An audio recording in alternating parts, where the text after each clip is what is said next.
listening to the CubeCast.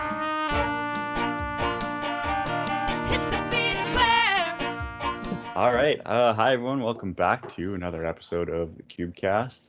We're here, of course, with your hosts, myself and Chrissy. And we're joined all the way from Vancouver, BC, Wes Rundle. So, how you doing, Wes? What's going on? Not bad. Thank you so much, both of you, for allowing me to come on. Yeah. Hopefully we don't run it too long. I tend to be known to talk a lot. So, but either way, I guess that's what I'm here to do, right? So. Yeah. Exactly. You know what, though? If there's a part 2, 3, and 4, that is all good. Yeah, exactly. Yeah, for sure. Yeah. So, how's things out there? How's the whole, I know that you guys are a bit behind in regards to COVID and stuff, but you see light at the end of the tunnel? Oh, yeah. I think so. Like, the vaccination numbers are actually past their goals so far here in Manitoba. So, looks like things will be, probably right in time for the cold winter. Things will be fully open. Yeah. We're doing things are kind of somewhat looking normal here, so it's I'm blessed to be out in the West Coast for a number of reasons, but that's definitely one of them. Is life hasn't, for me in particularly, life hasn't been too hard during all of this, and in fact it's been very blessed. So and I'm fortunate to say that, and like I said, I know I feel for a lot of people and empathize for a lot of people who've gone through the worst of it, but yeah, I'm just happy to be going on. Yeah, just keeping moving forward with work and training and everything, right? So how was it there, like, for training? Like, Origins must have been, they were closed for a bit, right? yeah, Origins went through its whole, just like every province and every country, really. It went through its complete shutdown, and then it went through its reopening phases, and it's still going through that, right? Like it's always changed. It's always changing up, like depending on the government. And now with the reopening plan that they put in place, like in April, it looks really good. And I know Renee's making the best decisions he can for the public. That's his main thing, and that's the owner of Origins, and the coaching staff there are amazing in regards to like sanitary stuff and managing numbers and managing masks. That's a nightmare, man. Managing kids with masks and all this stuff. It's just like my coaching, I know that's some of the stuff we talk about, but we're going to talk. My coaching got put on pause while I was there, just because I was doing 2 or 3 classes. So I was like, you know what, like, make sure you take care of the people who need, because it was a part-time job for me. So people who needed the work, give them all the shifts you can get them, right? So, yeah, so I'd kind of been stepped aside from coaching for the past, since COVID, but you know what, that's okay. I'm a busy guy regardless. So yeah. It's, for me, it's never really been about the money. It's more about the community involvement, the involvement with the gym, and then, like, the money's just like, it's a nice thing, bonus aside from that, right? So, but yeah, if people are actually making a living off of it, I was like, please take my classes, like, you know what I mean? Like, during COVID, it was like hours were needed for people and stuff, right? So, because I have a full-time job as well too, so yeah.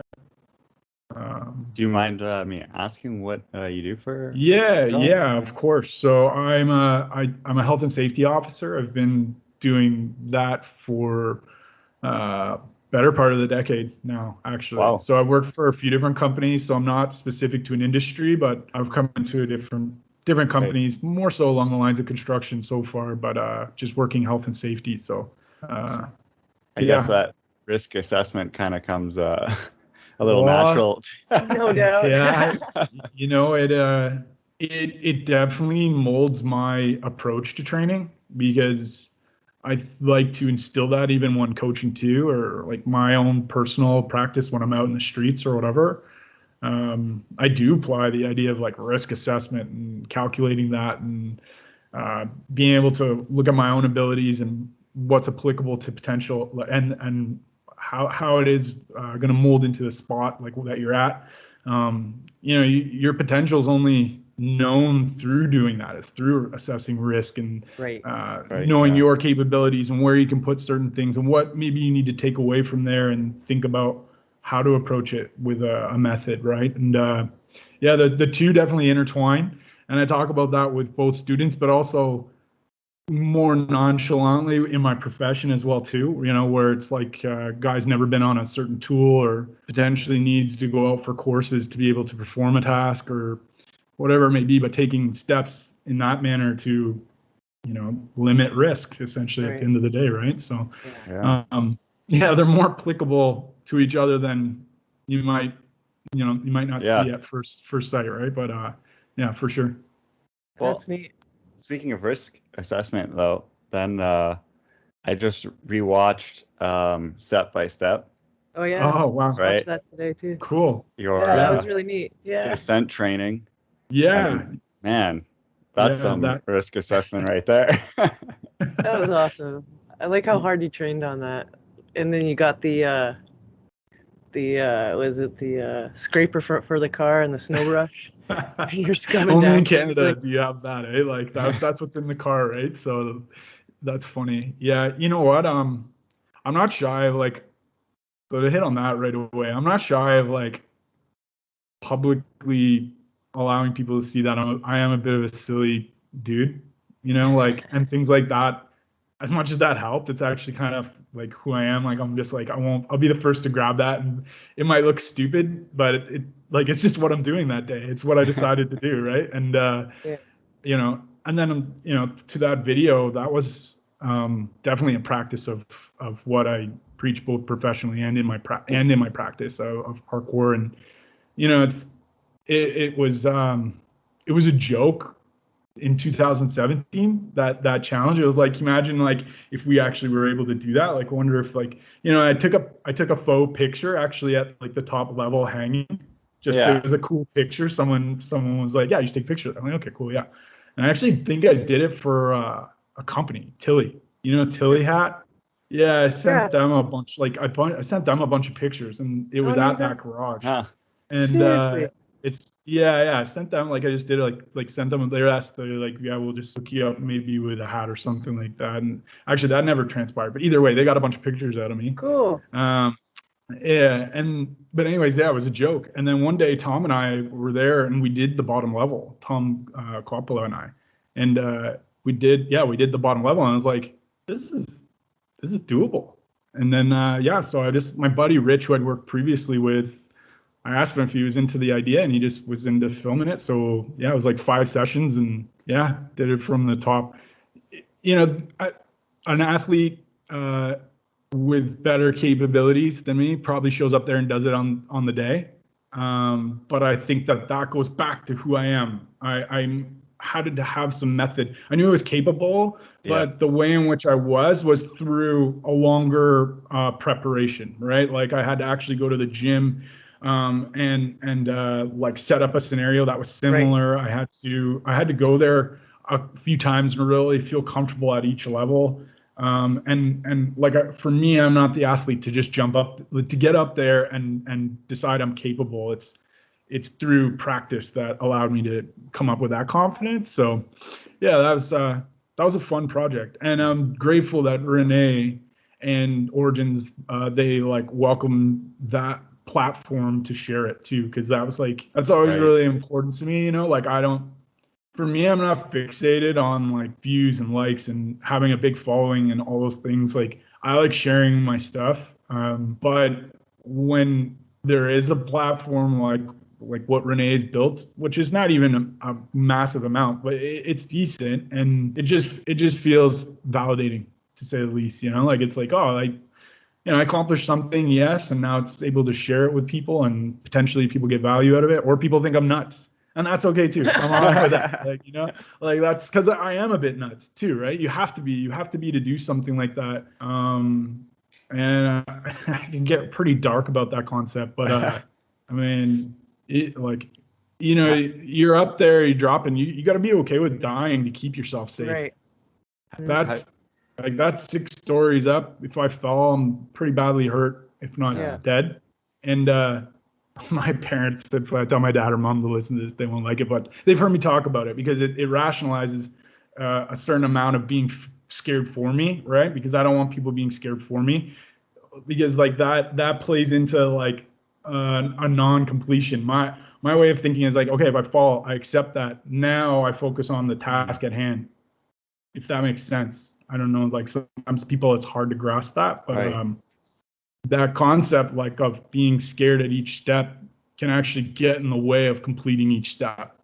Like you have to accept the worst case to not be focused on it. Exactly. To a degree. You have to respect the risk, like we said when we were talking about risk, if they be able to accept it, but to not let it hinder the ability to complete, I guess. Right. Yeah. That's a hard thing to do. Yes, That's absolutely. probably my biggest weakness as an athlete. But then there comes like, hierarchy of control is what we use in health and safety. So what would you do first? So you would eliminate the hazard. Well, you can't do that. And then you go to, can you confine the hazard? Well, you potentially could. You can make that path. That path is your best path. You don't want to go over there, but that one in front of you is the best one. And then you would go into like an administrative, so that could be training or things like that. So that's going each step, right? So you go all the way to PPE. I'm not going to wear a harness, so we'll just get out of there. It's mainly where you're fall into your hierarchy of controls. You fall into the training component. So for you, if it's something that you're stuck on, well, then that's like this goes back to the classic like roots of parkour, which is like repetition at certain levels, right? And that's where it becomes, so it's like things become second nature, right? And then I noticed you had a question about training alone or with people, and both can help in situations like that. There's benefits to being there alone and doing the best you can maybe at that challenge or in the progression alone, and then being there maybe with a few people with the same mindset and them push you to that next level based off of all the other components you've put together, right? So yeah, there's lots to that, to getting over that hump that you talk about, Tom. Man, that was so true. Good advice there. Good. Yeah. Sorry, I told you I'd go off on some tangents, right? But when you were talking there, I can totally feel like your passion towards breaking something down, like that. Like the drops, like you even talk about it in the video, like where you're gonna place your hands. What's this gonna look like? What's that gonna look like? Okay, I'm gonna start here. Okay, so I'm gonna start on the easier levels, and then I'm gonna work my way up, and then, boom, you did it one day, you did it the second day, the third day. It's not something you just, hey, I'm off work. I'm just gonna put my bag down and go down, do this descent. It's not like that. People and that's the kind of like expression that we do as an artist, is that we captivate that and say, yeah, it was a first take, but it wasn't. But that feeling, every time you accomplish it, you're right. You're like, woo! Like every time, sure. like you get so psyched, and I don't know what it is, but that was a great video. Yeah, thank you. No, I appreciate it. Yeah, it was fun. It was fun. And you know what's funny?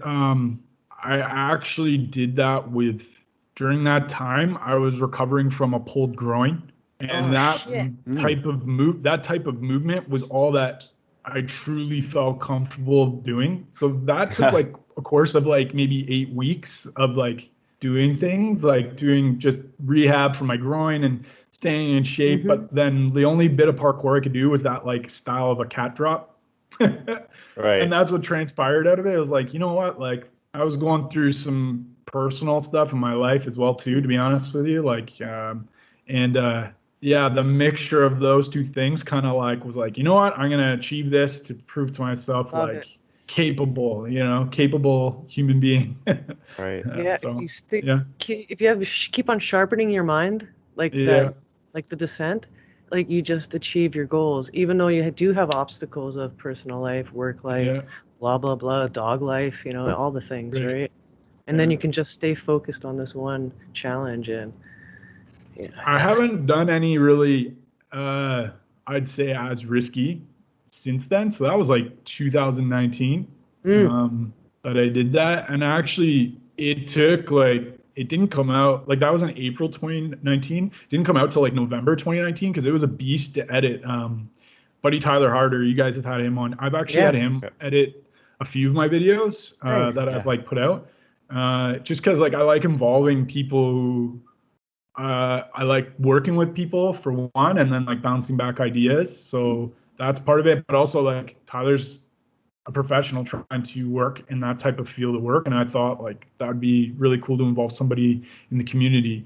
So I did that with like one of my projects prior to this, prior to Step by Step, and then that one as well too. So it was really cool to work with him, and like, but it took a while for us to edit. Like it was a beast, and we're doing it over kind of like this because he's in Saskatchewan, right? So it's like I had all these like notes written out and times, and then we handed it over to Renee, and he's like, "Man, I hate to make you do this, but you need to like censor the swearing." So like just as we were like finishing up the project, Tyler and I had to like go through and like bleep all the like, because I tend to swear. I'm a swearer. It's like sports, between sports and like skateboarding, and then like I don't know, like I don't mean to say it like this, but it's like being a boy around the boys. You know, it seems that sometimes I swear. I don't know. It's more so when I'm frustrated, probably, or like being intense. But yeah, I swear. It sucks coaching and having a swearing mouth, and sometimes you're like, "Wait, did I swear?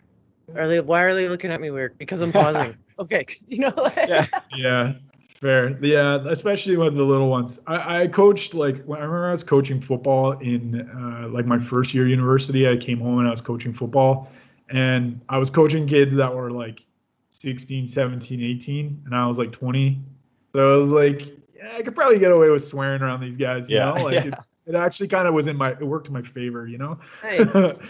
Yeah, but I know what you mean. Like if you're around like little ones and stuff, you never know how the parents are gonna react. They've all heard it before, the little ones. Yeah, exactly. You don't have to worry about it on this podcast. We can say whatever the fuck we want. Or two, it's okay. Yeah. Not intended for children. Yeah. Cool. So you used to coach football? Yeah, I used to play. So you're a football player? Like I played everything growing up, right? You name it, I played it. Like and like I say that to people like I'm 36 or what? How old am I? 80s. I'm 35. 35. So I'm 35, and yeah, like I've been an athlete since I was 3 or 4, right? Like you name it, I played it: soccer, baseball, hockey, golf, volleyball, basketball. Like you know, I played on a team for it probably, you know, and then I got like a scholarship to play football at Bishop's University. So I was like I played a 5th year in high school of like football, so I could get my grades up. And then when I got my grades up, I went to Bishop's, and I started and I played there. So like while I was there, you know, you come home, you coach. It's good. Like I always like giving back. That's like a big thing for me. It's a theme throughout athletics. Is like, because my thing was I'm not the most athletic guy. I'm more of a brain. Like even in football, playing at university, I was more in the classroom watching game film and plays than I was like trying to be like buff, you know. Like I definitely worked out and I put my time in, but it was more like I played because I was smart, not right. Yeah, like I was like physically gifted, right? But yeah, so I always like coaching. Like I did the summer camps at our university for kids, and go back home and coach the high school or coach, you know, the like city league or whatever, you know. So yeah, I always enjoyed coaching. So picking up parkour coaching when I came out west, that it was kind of a given. I have to watch it. I was out training yesterday, and like I tend to like just give people pointers, and I don't like doing that necessarily, you know, like because like I potentially will appreciate it when somebody does that for me, but I also would be like, back off too, right? You know what I mean? Like sometimes you want it, sometimes you don't. Like sometimes I don't want to hear it. Like I'm just here doing my thing, right? So yesterday I was out training, I was like trying to give pointers to somebody, and like I had to like remind myself, hey, like that person might not want your tips right now, you know? And and so but either way, because of that, when the opportunity came to coach, it was like, yeah, I would love to. It's like you actually get to help people, but you refine your own skills when you're coaching too, right? Like you're like telling people what to do, foot placement wise, hand placement, you know, whatever it may be, and you then like kind of are coaching yourself, but just not performing the whole time, right? Just makes you re-examine things from a different perspective. Yeah. Mhm. And then you get like people who excel in class, which is really cool because it opens up your eyes to something that you potentially aren't doing. Like, holy smokes, like I'm coaching it this way, but you're able to do it this way just as good. And that's your own. That's the cool thing about parkour. It's so individual that you learn from watching people excel too. So, like you coach people to get over the hump and learn the basics. And then there's a point where you're just like essentially like a caddy in golf. You're just like handing the Right. club to them and being like, Yeah. put 70% in on this swing and you're going to get there, right? And it's For like sure. essentially that's like what you're doing with the next levels of kids, like because we have like I don't know how you guys have it, but we have like a banded leveling system like at Origins where you have to take a test to get the band. So if you're coaching a certain level, it's like you're the nomenclature, the names of the different moves, and just like your relationship with the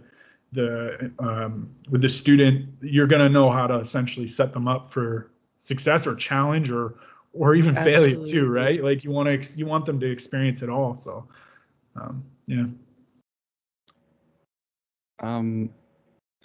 So with your coaching then, like I don't know how big, like is Vancouver scene fairly big, like for people coming out to jams?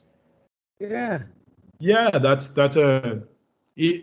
so I've been here since 2016. I started parkour the year before I left, like the Toronto area. So I've been doing parkour for about, I think it's 7 years this year.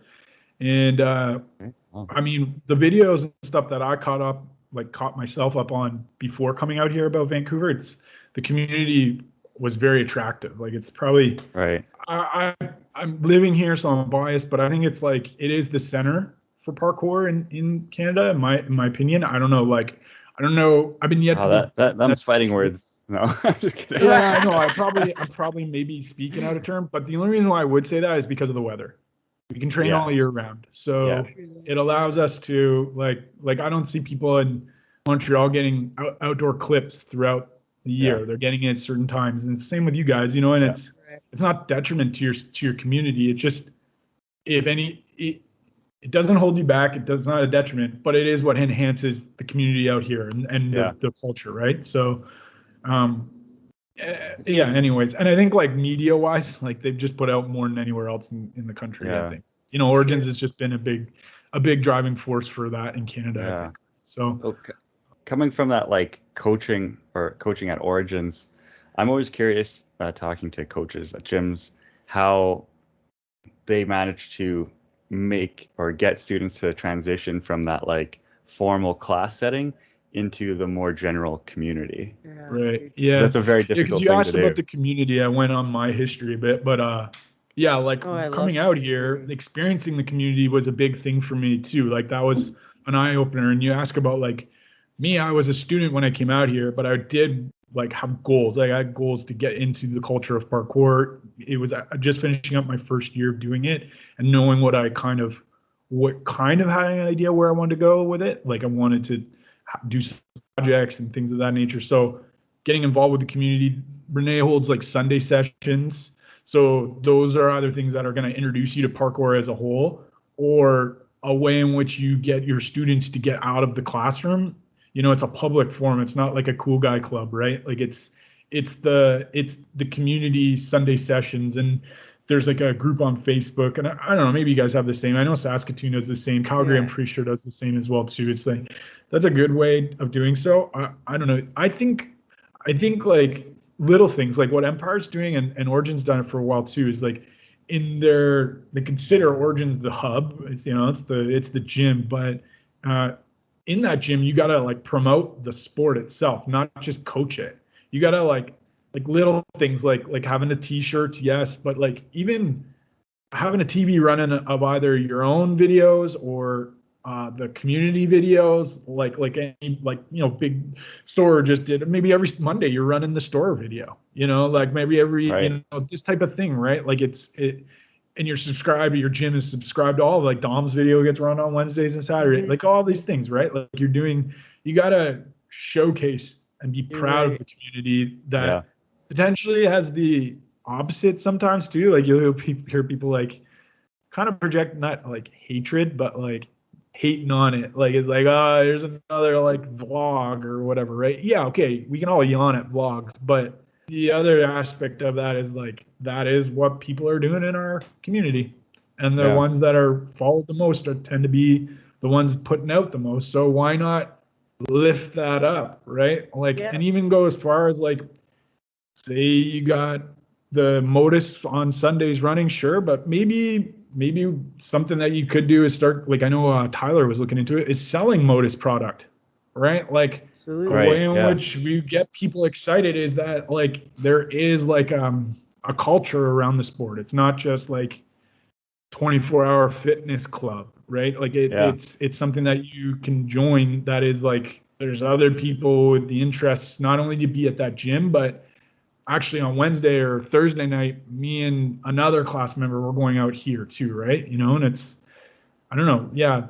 There's lots of ways. Like we have quite a range of ages in our community, which I fucking love that actually. That's like yesterday I was out with so I picked the location.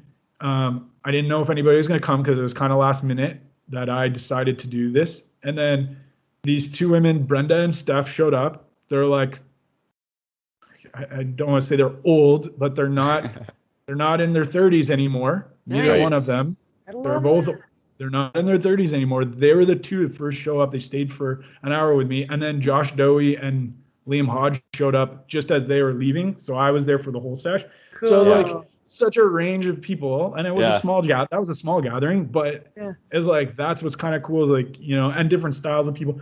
But I guess for the older, you make the culture. For younger, you know, you can set up teams. You can set up like events that potentially get people excited about why they do our training, right? Like you come to class, you refine all these skills.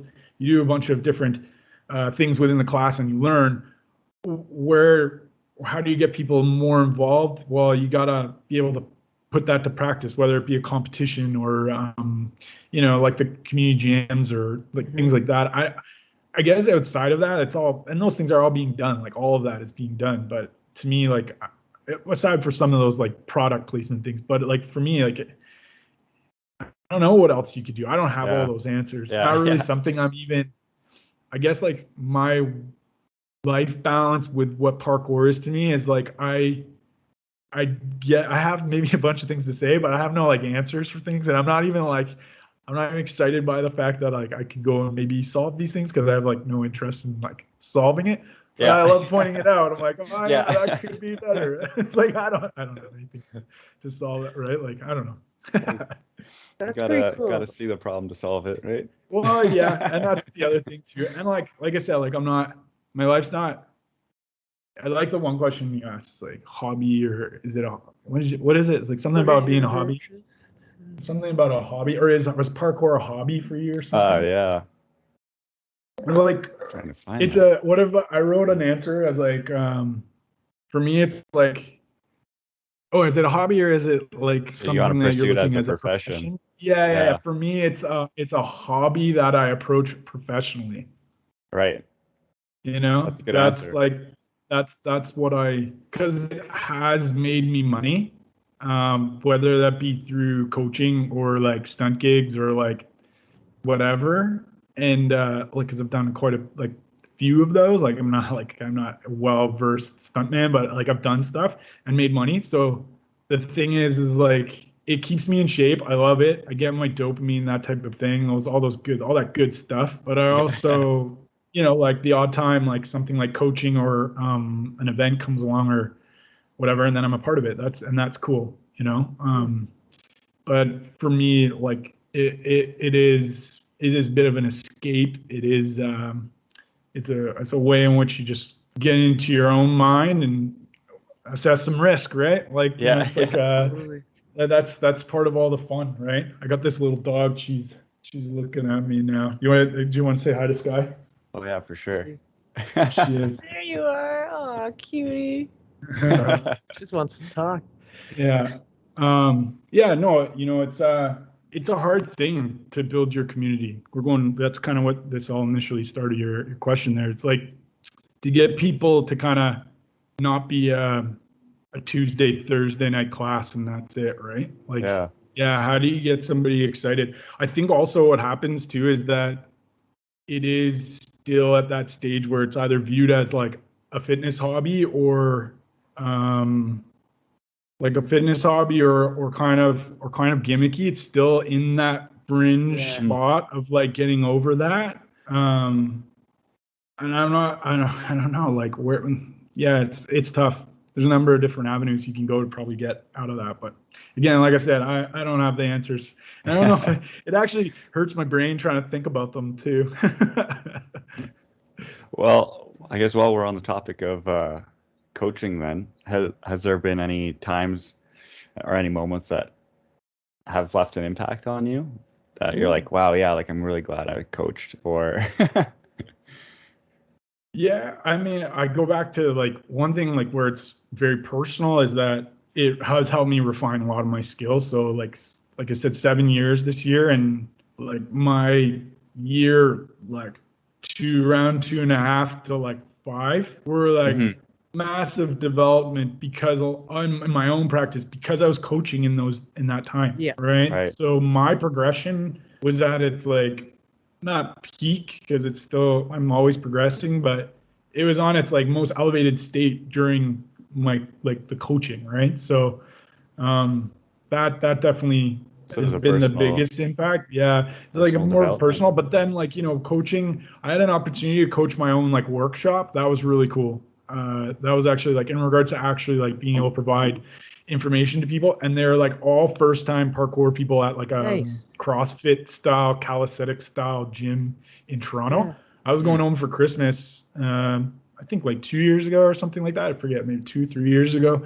And yeah, my friend Mike at his gym there, he ended up letting me coach a workshop there. So I did like a jump and roll workshop. I called it. Perfect. Mm. I like set it all up and everything. It's my own. I have 2 workshop formats that I have. So it's jump and roll and then swing and climb right now. So those are the two ones that I run. And yeah, like we worked out just like pricing for students and all that stuff. And then he just had me there and I ran it. It was like a really cool workshop to be able to do. And it was sweet. He already had like a vault box built because he wanted to start doing like some sort of movement class or whatever. He just needed to see how somebody might run a class. And Mhm. like, because I don't know, like the gyms are so niche that are opening up these private ones, right? And you need to offer like so much different, like you see these like different forms of movement opening up with like either kettlebells or the different types of weights, or whether it be CrossFit or you see people doing like animal flow. Have you seen that, like primitive movement type stuff? Like Right. people are just offering all kinds. So he was like really interested to see what a parkour class might look like out of his gym, right? So it was kind of cool. Yeah. So when you started training in Toronto, did you train at the Monkey Vault there?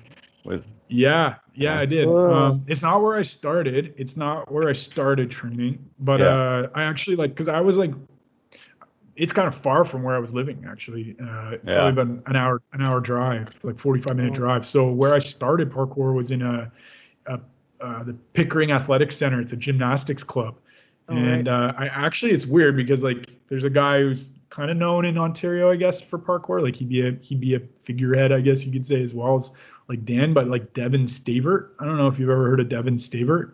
I don't I think have. I haven't No, actually. Devin. He's like I think he's like an older, not an older head, but he's like close to my age, and he's been doing parkour for a long time. But either way, him and a group of guys were doing parkour at the Pickering Athletic Center, and that's where I was just playing around on the high bar there, doing like calisthenic moves, and I Yeah, like saw these guys doing parkour, and I was like, damn, like I want to move like that. That's kind of cool. Like they were flipping heavy and stuff, so like they really did catch my eye, like more so. yeah, And I realized like after my first year, like where I was like primarily just like I learned how to like backflip, I learned how to front flip, I learned how to Webster, I learned how to like side flip. That's like my first year of parkour. It was like I'm wow, learning Awesome. how to do these flips, I'm learning how to do them off of stuff, and that's like yeah, what I wanted to do.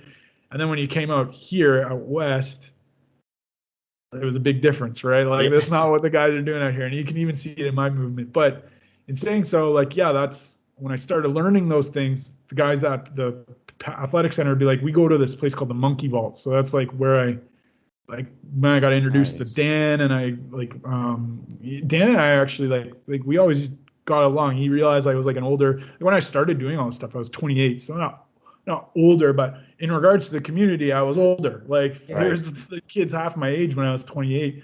Yeah. I'm like more than half like their age now, these kids that are in the gym, right? But yeah, like Dan was always really nice to me. We used to go in there as a calisthenics crew. There was a crew that I was a part of, and we do like the bar heavy, and then more and more I started transferring into like just no, I want to do parkour. Like the guys that I was chilling with, they would all just stay at the bar section, and that's cool. You know what? My body type, just I'm a bigger guy. Like I'm 6'1", probably like 215 right now or something like that. So I'm a bigger dude, and Yeah. like being on the bars the whole time. No, I need to move around and explore the space, see Yeah. where like the benefits of being bigger are, right? Like, and that was like really what Yeah. I felt limited on the bar, where like I see a smaller guy and he'd like do all the things that like in my mind I could create on my own, but I just couldn't physically put that together. Whereas Mhm. like I still had that like mindset, and like I felt what translated really a lot in my practice and moving forward in my practice was like relating how, because I used to skateboard, but relating how to skateboard and how to be like connective and like understand and see like paths and routes, and like that like really helped me kind of explore off the bars, because I was like there's all these obstacles, and like if you don't have an instructor or a coach, you don't know exactly how to interact with them, but it just felt more natural like getting off just the bars, right? So Yeah. yeah, that was like always really appealing to me. And then like I said, moving out west from the monkey ball, which that first, sorry, it was his second gym, Dan's second gym. Yeah. That's the one that I like started at, and it was like it's in my top five. He That's has a the really top good five gym. spots.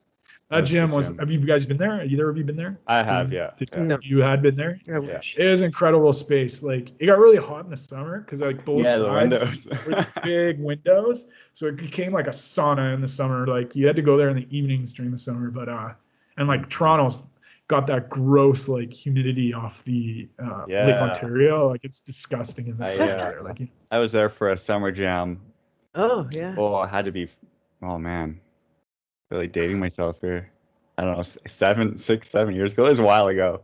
It's probably even longer ago than that. But we stayed in the gym, and it was sweltering, man. It was like one of the it worst was two sleeps floors I've though. It was ever really had. cool. Oh yeah, no doubt.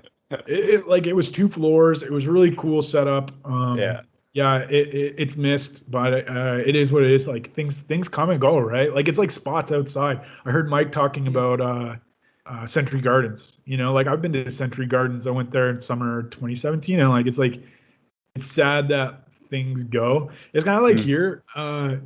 You know, like when I first moved to this city, there was this really cool spot, but now I like went back this summer just to check it out because like your parkour vision changes. Yeah. You know what I'm Totally. talking about? Your Yeah. parkour vision changes. So I'm like, I want to go Totally. back to this spot. I went back and there's all these bushes. And I was like, where are these Oh, bushes coming? You know, and this is like 4 years ago. So burn. these bushes have grown. No one's tended to them. I'm like, damn Yeah. it. Like I had Yeah. something in my brain. Like I was looking at like an old clip on my phone. I'm like, oh, I could do this there now, you know? And it's like, but that's just it. It's like places will change. Like that's the industry I work in. We help demo like what the company I work for does. They cut and core concrete. So we're part of like all this demolition work, right? So I've seen my company just like tear apart spots. I'm like, Oh damn, like, no. okay, Yeah. I see how it is. But it's like that's what it is, right? We got no control. It's not built for us, right? No. Yeah. So If Yeah. anything, things are being built specifically not for us Yeah. now. yes. Like Exactly. it's like, Right. oh, there's some new development. All right. Oh, wow. Glass Yeah. railings. Cool. Actually, it's that begs a good like, or if you ever want to check something out, Colin McDonald. He's the guy who like helps, or maybe was a big part of Parkour Visions. He Mm. does like a TED talk on like city landscape, because he helped design the parkour park here in Langley, and I think he did the one that Mike was trying to talk about, how they bit from pre. He said like they took his designs, the one down in Utah. I Oh think he yeah. helped design that one. He helped design one, like a few parks, anyways. And but he does a TED talk about like urban landscape, and like kind of what you said there just kind of triggered this image. He had like done up like looked like a wheelchair ramp, but it had like how it was designed. It had like additional, like an any day wheelchair ramp out in the real world, but it had like additional designs for it to be played on. No Right. way. You know, like that was Right. this concept that he was like, think about if we lived in a world where cities would do things like this, you know, and it's Cool. like at the one corner of like the hand railing, an upright bar went with like a lache bar. Like there was more to the stairs of the yeah. metal, you know, it was I very feel like cool I've seen design. that Like, actually. yeah, it was a very, very cool I'm gonna design look and that up. very cool concept. Yeah, it's a TED Talks. Colin McDonald parkour. I think that's Thank Colin. you. I hope it's Colin McDonald. Sorry, Colin, if it isn't. Yeah, he's a great guy. He hosted us when I was down in Seattle one time. Yeah, he's been up here a number of times. Yeah. He's a good guy. Yeah. It's an interesting thing how things get designed for just that singular purpose, or specifically not to have people like climb or play on things. Yeah. Like, I almost like that in the sense I like that things don't in the sense that when you are able to create. So mm, like in Interesting. 2018, actually probably just like past few years, let's say past 4 years for me, like I feel like I get an in and out obsession with like staircases. Like I just yeah, get like want to see them. I'll look on like a map on Google Maps and I'm looking and I'm like scrolling through and I'm like, oh, I gotta go there, so I'll drive over there. And I do that. Like that's like part of my mantra. Like I'll do that probably more than I train, you know, like I do that because I don't know, I just want to see it and see what the possibilities are. And I get like super stoked about that. And it's even bled into like I don't know, like I always like being like a skate, like having skate background, like it reminds me of like how filmers work in the skate world. They're like the guys with the spots, you know, and I've been doing that more, even more so lately, is like I might go and just check something out because I know like Olivier or like Tom might be there, or like this is a great, like I already have in my brain a video part for Josh. We just need to go to the spots.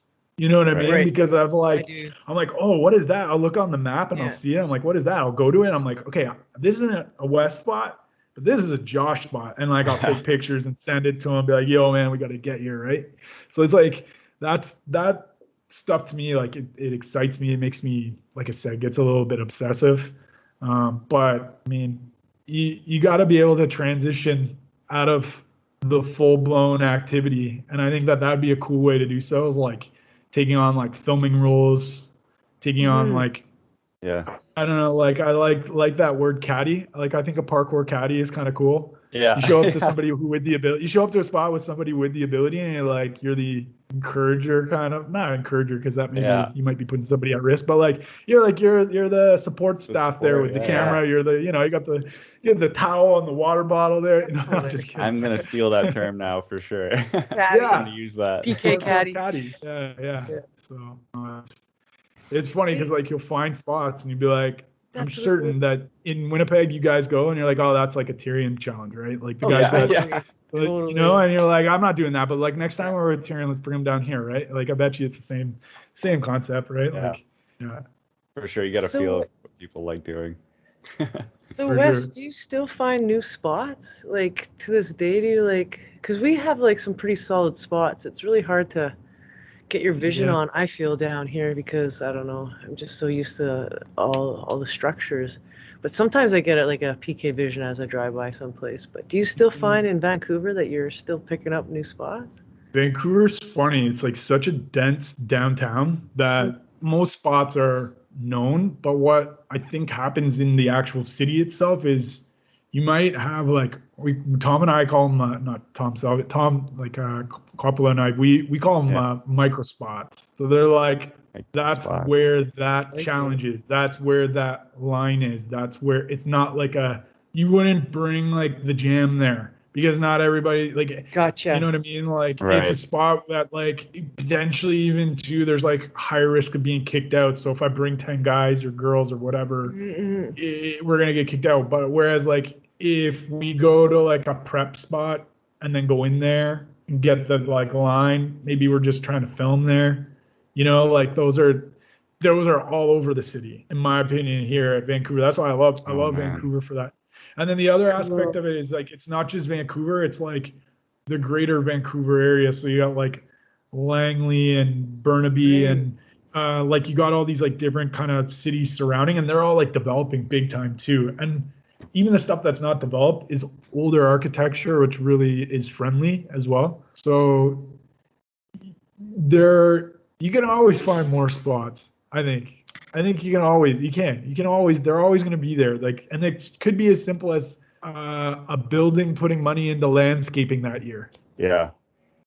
right? Like, Yeah. you trim up some hedges, and all of a sudden these flower pots and stuff, they're open and available. And or it could be a trend. Like, no one was going down garages as much as they have in the past. Like there's a handful of guys doing that Yeah. maybe 10 years ago. And now it's like every garage you pass is like a spot now. Yeah. And it's like, it could be what's trending. Correct. Like all this like tic tac and 180 and store guys are doing. Well, that makes wheelchairs, ramps exciting again, right? Like, whereas Right. like those kind of died out for probably a few years because everybody was just like, oh, some more vaults or Yeah. strides on wheelchair ramps. It's like now guys are using them different ways, and they become exciting again, right? So That's That's what I true. love about the sport. I yeah, love it. That you yeah, learn a new move and then the old spot just turns into a new spot because now you're throwing down something else that you have or you figured out yeah, another line. I love that. absolutely, yeah, It is true. Like Winnipeg, for changing throughout the seasons, like if you are here in spring, there's a lot more open, just because in summer it's like plants Yeah, everywhere, true. yeah. Yeah. and that cuts off so many Yeah. sections. Yeah. And then like you could have a pandemic, which didn't hold me back from going out It was great and getting actually. to know like quite a few new spots that we Hmm. probably otherwise wouldn't have gone to, which was very, very cool. That was like pretty much so last year I saved up like a bunch of footage and put out a video, safety first. I don't know if you guys got to watch that, but Yeah. Yes, I did. Actually, I really yeah, like that that was kind video. of last year's. Yeah, that was fun. That was a fun video. And that was kind of the product of the pandemic, to be honest, because like a lot Hmm. of that stuff you Right. potentially wouldn't get to. And like Yeah. there was like a lot of scouting that went into that. And then fawn too. It was like more for vibes. Like Yeah. again, It was like good. I'm not afraid to just people know that I'm like I can be a silly boy. Yeah. That's okay. I'm okay with that. I'm all right with that. Because at the same time, I can be like intellectual. I mean, like I'm not. I have education. I have that type of stuff. But I'm silly, and I can be gnarly too. Like like. And that's I don't mind falling, as you probably saw. Yeah, I I like to love I that. like to embrace that. Like, you know what? Like people get hurt. Yeah. Parkour is dangerous. It is. I don't like when people start with this argument that it's not dangerous unless they start going into what I was talking about. Oh, you minimize the risk. No, but it doesn't make it less dangerous. It's still, the danger is still there. And Hmm. um, Right. you know what? Like walking away with smiles is like shareable content. Like that's what I'm like. So if like, yeah, maybe you share like a gruesome, like I don't know if you saw that. What's his name from Capstan, but like when Oh the guy yeah. like walk, like, yeah, share that Like because you know shinned what, himself. like they shit himself, and yeah, you can talk about how reckless all of that content might have been or not, and still they shared the realism of it, and that's Yeah. like really important because yeah, okay, maybe I swore in the video and you don't want your kids to hear swearing. Well, if you don't want your kids to hear swearing, don't let them watch my video because Yeah. I'm falling too. And if you want your kids to look up to me, they're potentially going to fall because they're going to try potentially the same types of challenges. And the thing is like, yeah, like I'm going to put that all in there. It's all going to be in there for me. That's something. And like at the end of the day, like I said, you walk away smiling. It ends up being good vibes because that's relatable. Like the other Yeah. day, we were at this like tree and we were coming down it, but not from like a high height, like maybe about a story up, or we were just figuring out a route down this tree. And like, I was the first to fall and I was like laughing and I was like, fall a day, man. You need it to kind of, it's a reality check, Like, especially if it's safe and you roll or you come out yourself out of that. right? That's like, that set the standard for my day. Like I was like more almost like it was like taking like a drug almost, like it alerts you, right? You're like, whoa, okay, that can happen. Like this next one is, on point. And from here on out, I'm like watching my footsteps and I'm thinking about that. Like, you know what I mean? You're almost, your calculations got a reality check, right? Mm-hmm. And that's, I don't know, safety first. Yeah. No, I love that you that show was a the fun. bales. What's that? Sorry. Oh, I'm sorry. I love that you show the bales. Is actually I was talking to Tom before you jumped into the Skype chat.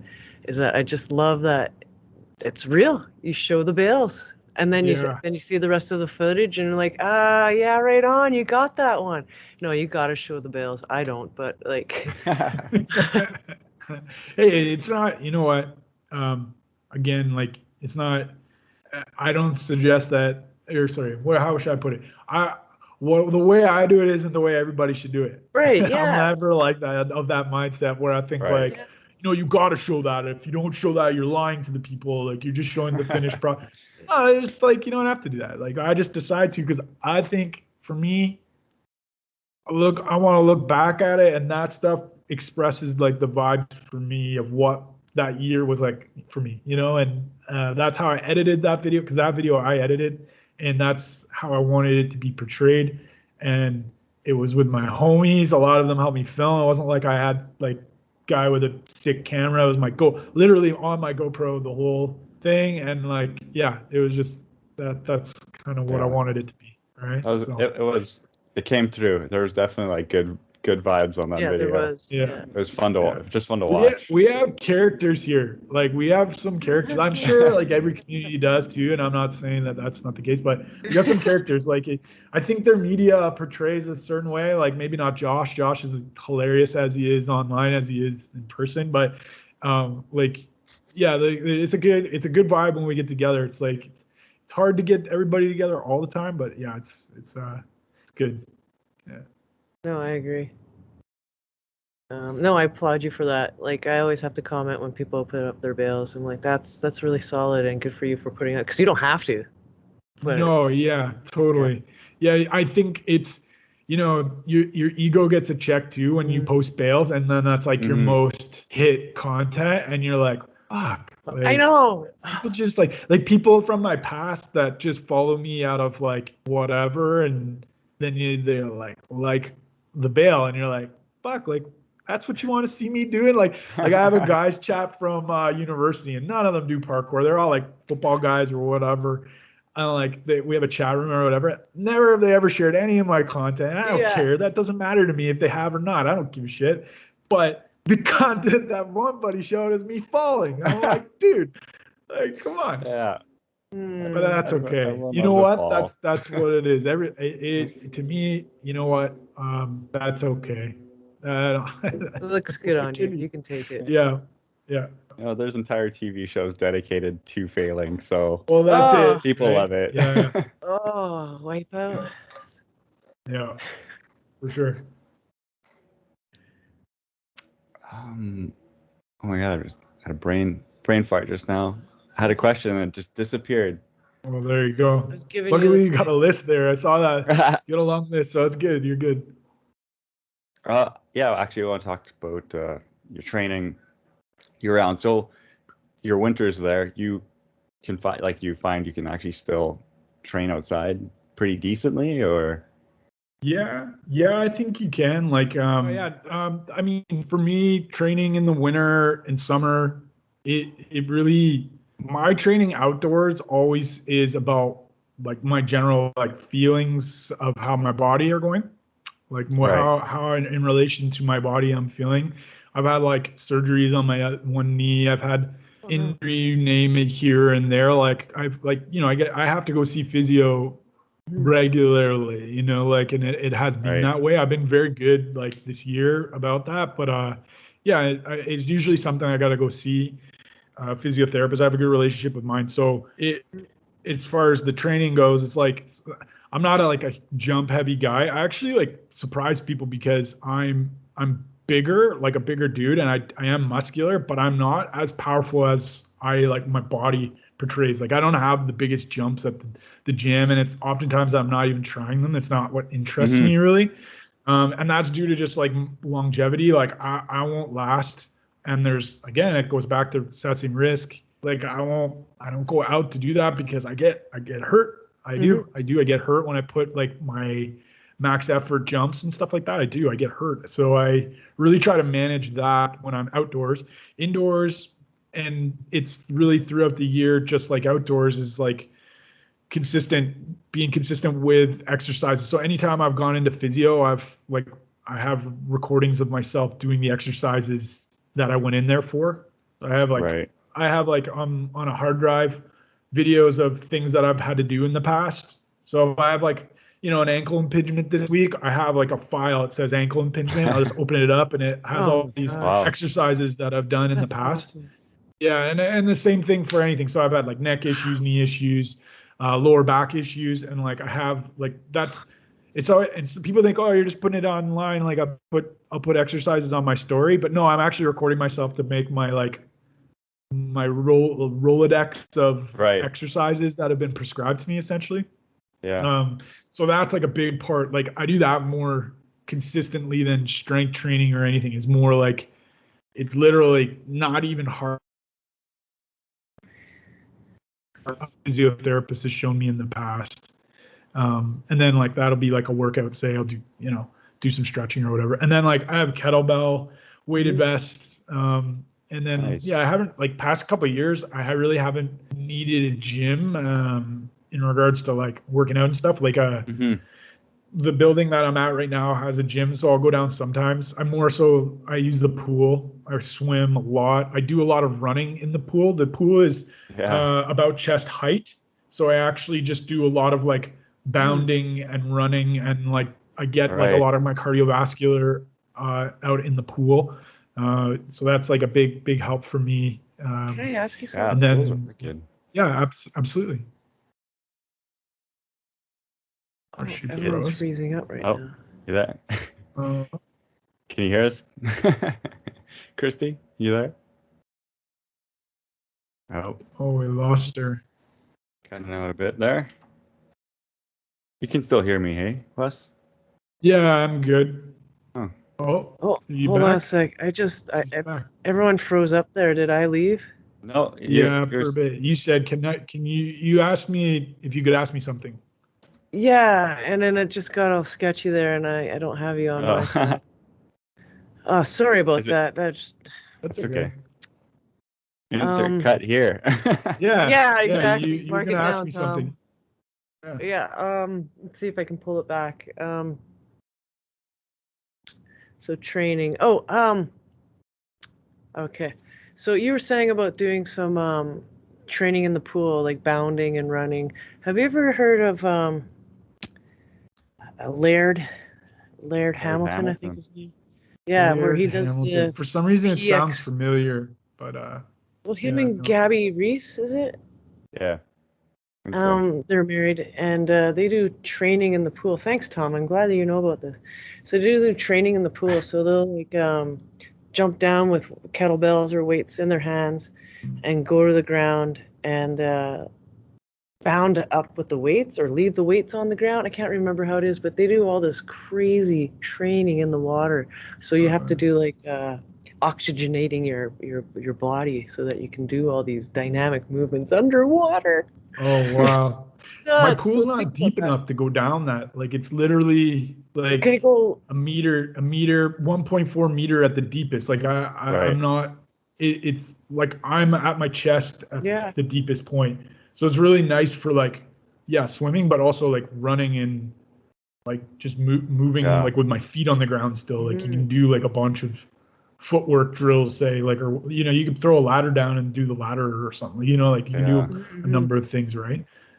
But that sounds interesting. Like I don't know. I'm always down to cross train. Like I mean, I Mhm. played, like I said, football. Like if I'm trying to train for power, like if I were trying to push my max effort jump, I would know how to prepare my body to do so because Cool. that's what I had to do for football. Like I had to train to Right. run 40 yards as fast as possible and be able to bench as that's what you could test it on, right? So you to Yeah. bench a certain amount of times or whatever, right? So I Yeah. have like definitely have the knowledge enough to build programs for that, but I don't know, like again, I go back to it, like I only have so much time in the day, Hmm. and what do I like focus my energy on to be able to do? It's like even with parkour, it's like I feel like I've hit not a plateau, but I've hit a certain ability in what I'm able to do. Now I'm just trying to make sure my body can do all that in any spot that I go to, any spot. Right. And I'm not looking to hit the big Kong Prix or the big jump or that massive stride challenge at the spot. I'm like usually go to a spot with like a focus of like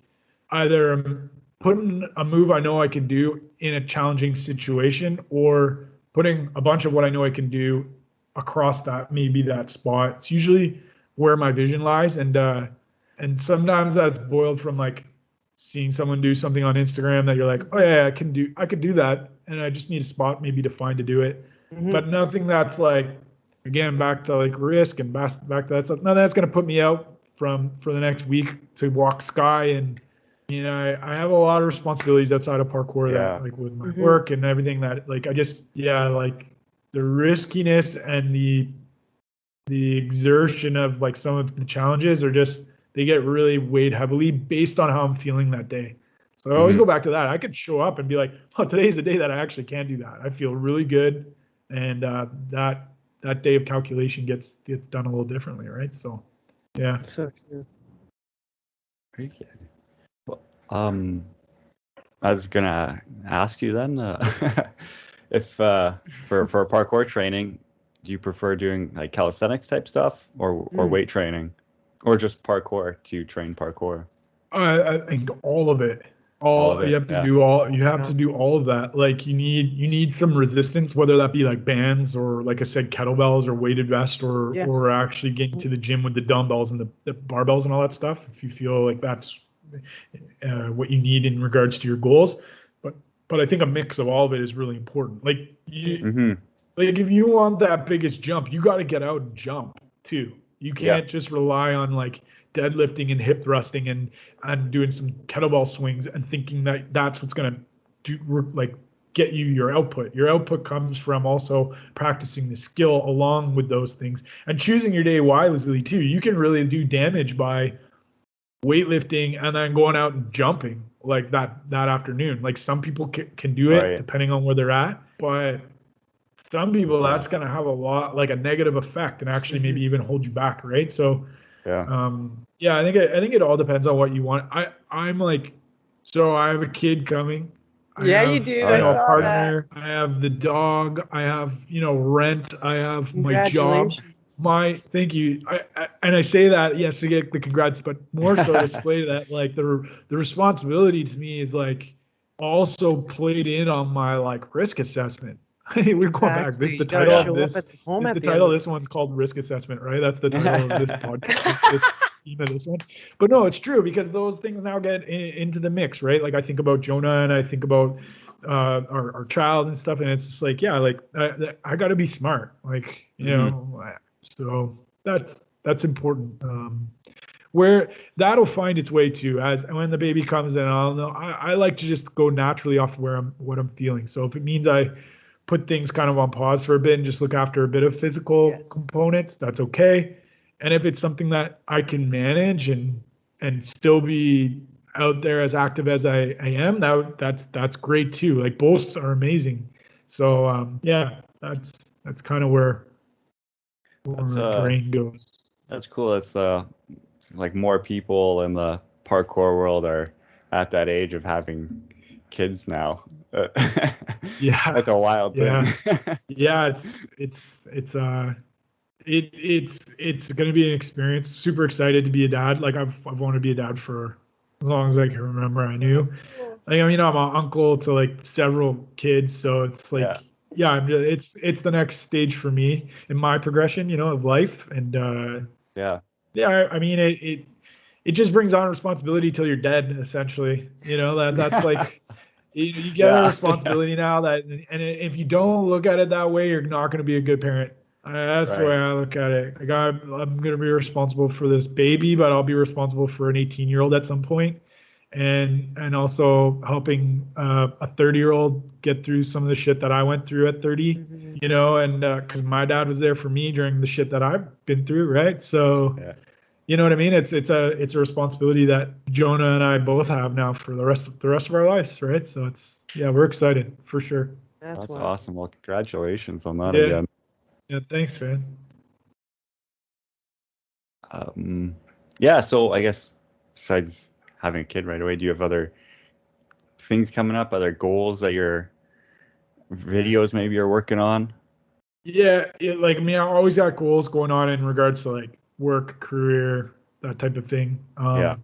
Got some like we've been filming since the beginning of this year, so I don't know what it's for though. Like we haven't really discussed it. Right. It's just been good vibes and getting challenges or running sequences or lines or whatever like that. Like just finding spots, and it's been had a really good homey vibe to the sessions we've had.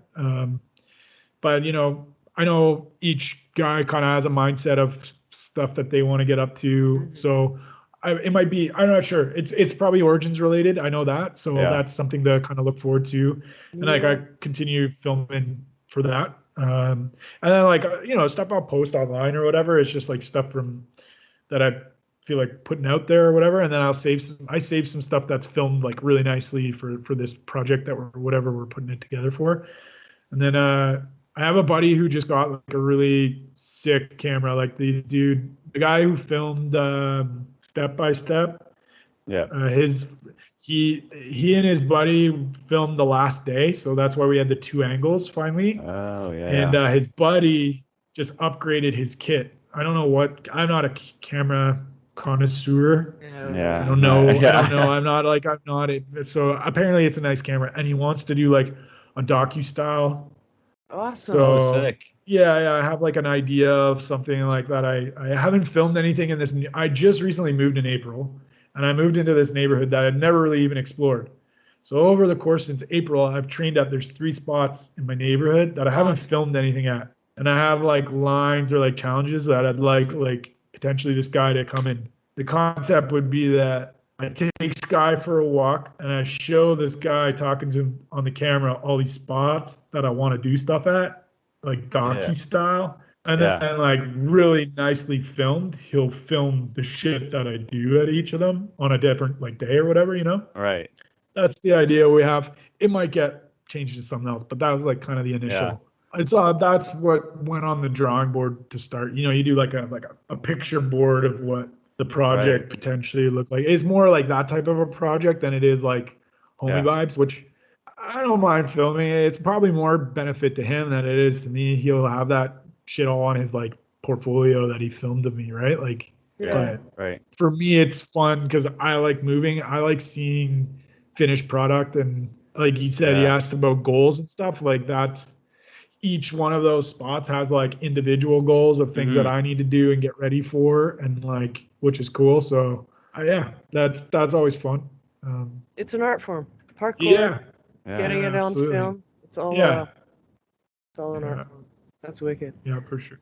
Yeah, and I know no one's. That's like something that excites me. Usually, I'm not that person that will find spots and not share them. I share where I Do find you things. really?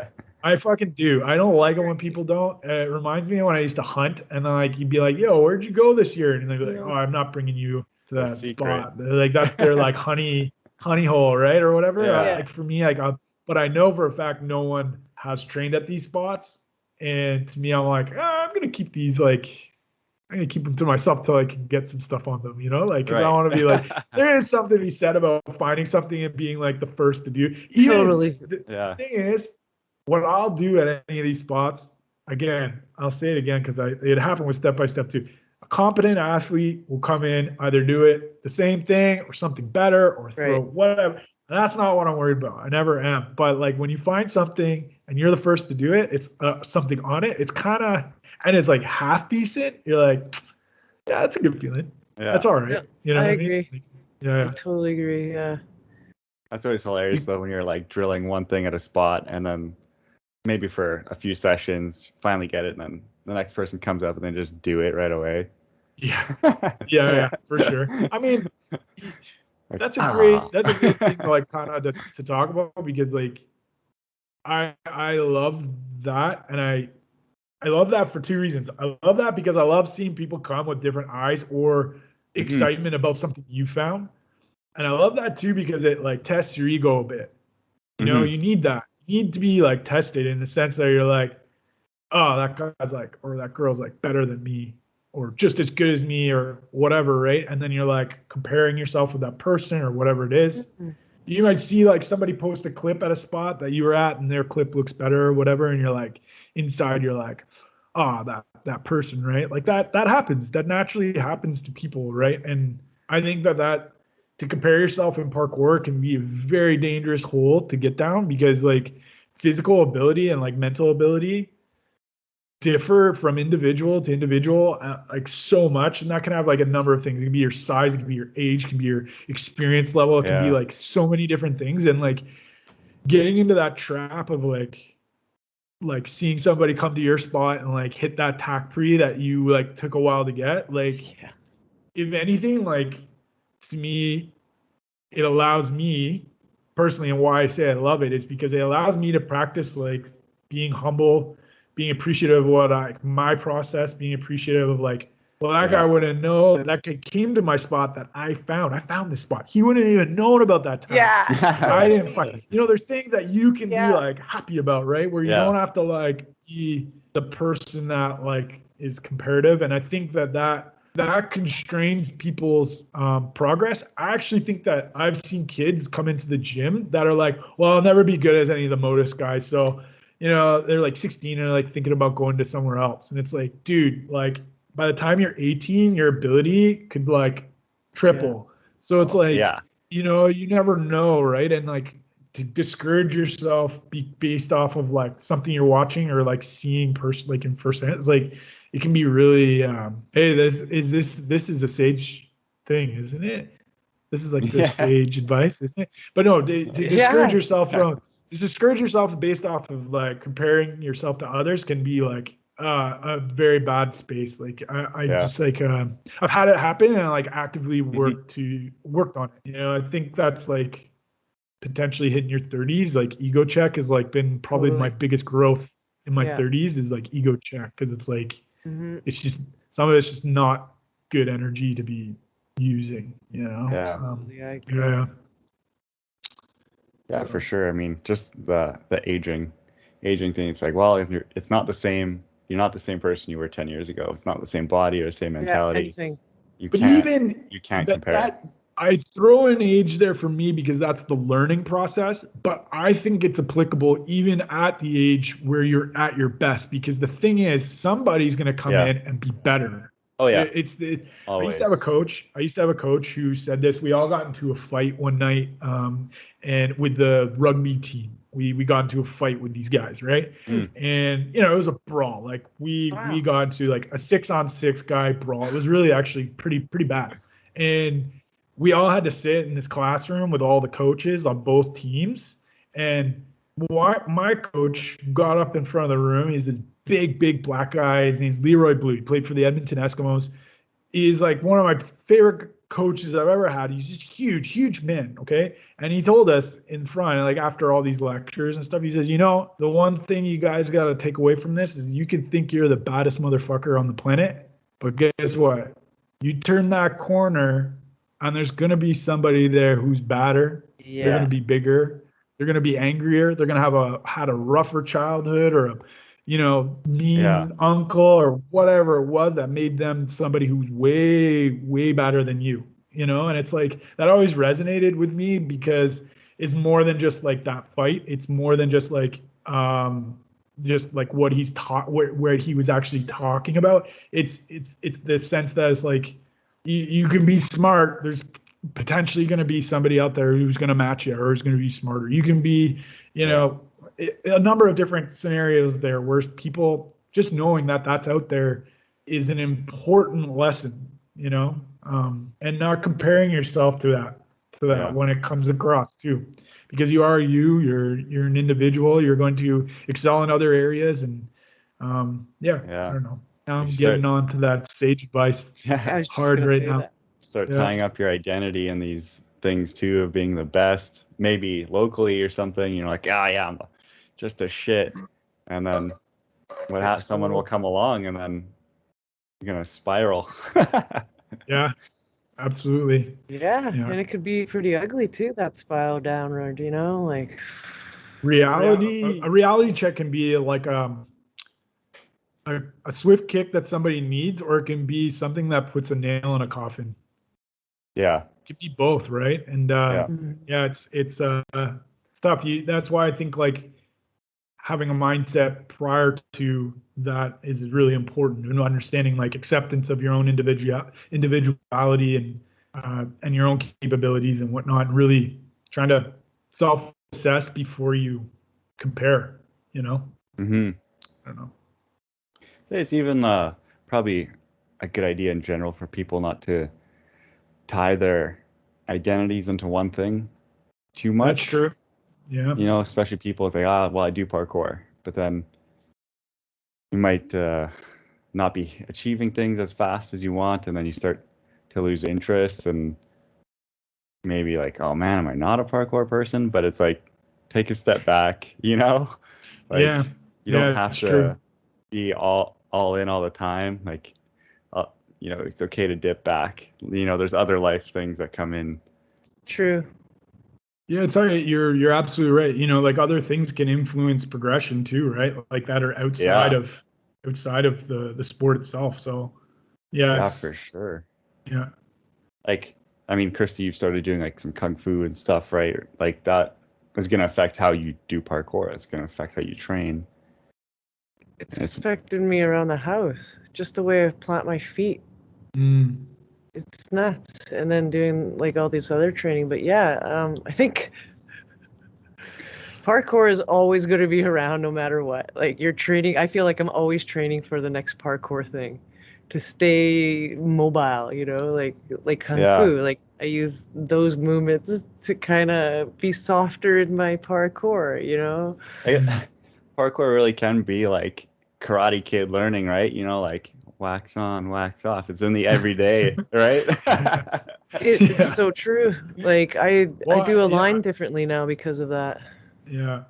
Oh, I often will like to people who are outside of the sport. So like for instance, like I was talking with a guy, he's on the emergency response like SWAT for like Delta Police. Holy. And I was telling him, you know, he's like pretty heavy duty kind of dude. I was having barbecue with him, and I Mm, was telling him, I'm like, it's like a discipline. I'm Hmm. telling you that the guy, because I was trying to tell him like training for him and his team, they could benefit from just like learning some of the basics of absolutely. what I do.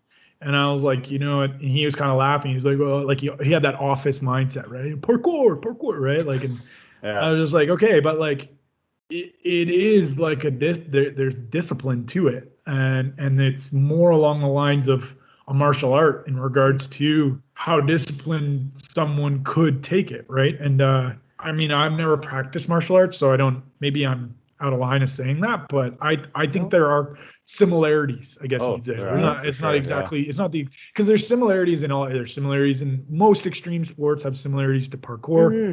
you know, but so do martial arts, so do you know, so does gymnastics in a sense too, right? Like it's not Tango. the same thing, but there's processes and progressions and um, risk assessments and Yeah.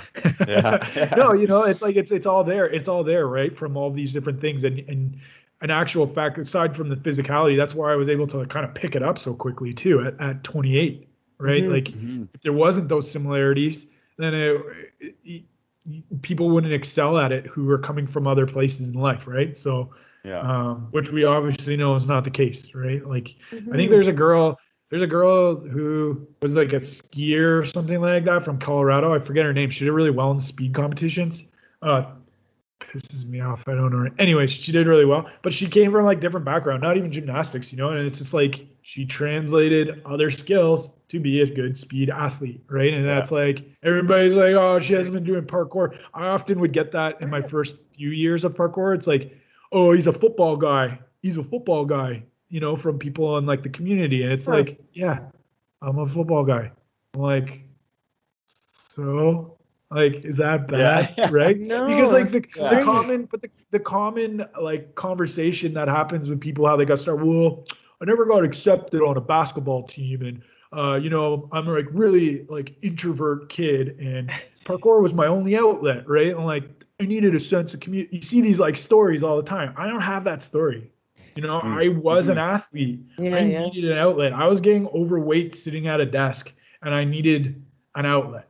I needed something, right? And that's it went from like calisthenics to thinking that, and then realized, it's not for me, to doing parkour. And it's like, that's my story. So it's like, if anything, my athletic background and like the sports, like I said, that I've done, like somebody who potentially has done kung fu and understands the disciplines, or some sort of taekwondo or martial art, or done gymnastics, or done any of the sports that I've mentioned to you that I've done, there you translate things. Like it's funny. Like I remember when somebody was teaching me like a 180, like a cat 180, like they're getting me to like drive my knee and my hips, and I was like, oh, this is kind of like when you open up when you're playing football, you're running backwards, and you got all of a sudden like catch up with somebody, you like open your hips, drive your knee, and like right away, I was able to 180 in my, like I was like a beginner in this class, and all of a sudden I was doing 180s that like a seasoned practitioner is doing, because I'm physically capable. I just needed to like translate a skill that was from something else in my past to that current situation. And I think that happens for a lot of people's progression. So like you're saying, Christy, like with the discipline in your home, like grounding your feet, you're doing that because now you're taking what's from the class and you're translating it into your daily basis. So it's consciously. It's interesting that way. No, I think you nailed it. I think everything translates the same. It's all encompassing. If you're doing rock climbing, you're helping your parkour. You know what I mean? And so like that lady that was a downhill skier, and she did really good in speed competitions. Like, people just see things from a different. I'd like to encompass everyone. If someone's doing like archery, I'm like, you should come do parkour. Like, I don't care what you're doing. Come do parkour, because you have probably just a sick movement that no one's seen yet. True. Oh, that's cool. Really good accuracy. Yeah. Precision, we call it, right? Just dial it in. Yeah. Your feet are the arrows. Become the arrow. Be the arrow. So I want to talk to you too about competitions. You've helped at NAPC, right? Yeah. So I've both like competed in some of the NAPC circuit. So do you guys know much about like about Sport Parkour League or the NAPC like competitions? I mean, I follow how it all works, all that stuff. No, I don't know the guts of it all. Well, maybe it's a good opportunity to just like, if anybody's listening, they can understand like what. So Tom and Renee Renee owns Origins Parkour. Tom is one of the coaches there as well too. He's like one of the head coaches, and then like they own Sport Parkour League with Dylan Poland, who is the owner and head coach over at Hub in Boston. So what they do is they run a circuit of qualifying events across North America. So if you're a gym, you're in North America, and it deems like after they have a conversation or maybe get you to answer a certain amount of like preliminary questions about the gym, your location, all that stuff, like your community, the level within the community. If you've had jams where people like from other communities have come as well too, they probably want to know a bit about that. And then they deem you as like a gym that could hold a competition. So then Renee, Tom, or Dylan, or all of them will come to the gym and hold the competition there. It's a qualifying event. Usually the qualifying events, there's a systematic approach to points that get you to the finals. So within like the certain competitions across North America, then they hold the finals in Vancouver, and it's accumulation of points or on-site qualifiers. And what I mean by like people coming to the gym, why they ask is like, will talent be drawn to the gym? So it's like they hold ones where like they know like other communities potentially will be there, where it's going to up the like level of talent at each qualifying comp. Because like it's to no offense to committees or communities, I think it's more about like they want to display a certain level of competition at the finals. Right. You know, and it's like one person from a smaller community. Which I do actually have a solution for, and I think they're working on it as well too. So we can talk about that in a bit. But I'll just talk about the competition. So Yeah, like, and you asked if I've been to them. So I've competed down in like Seattle. They had a qualifier. Competed down in Portland. Oh.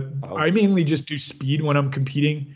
Mm. But I'm kind of over competing. It just it brings out a certain animal out of me that I'm just like not into anymore. Like I'm not into that Yeah. guy anymore. He's super hard on himself, and I don't know. You just like it's just not a good headspace for me. I love spectating. I love being involved to help. So I Yeah. transitioned Cool. into like volunteering with SPL, the Sport Parkour League, and their competition. So that's brought me down to like I went down to Texas, down to the Tempest gym down there. I helped out. I helped run some competitions also down in Portland again as well. But yeah, that's been awesome. Like I love doing that stuff. And even I was like kind of headed up first aid and physio at the main competition as well too. So that was kind of my responsibility, was just like looking after the athletes that way. So I got some Right. like TV time on the NAPC, like the finals. Like Yeah. I was on like the live stream a lot because I was always like there for the athletes and stuff. It was really funny. Yeah.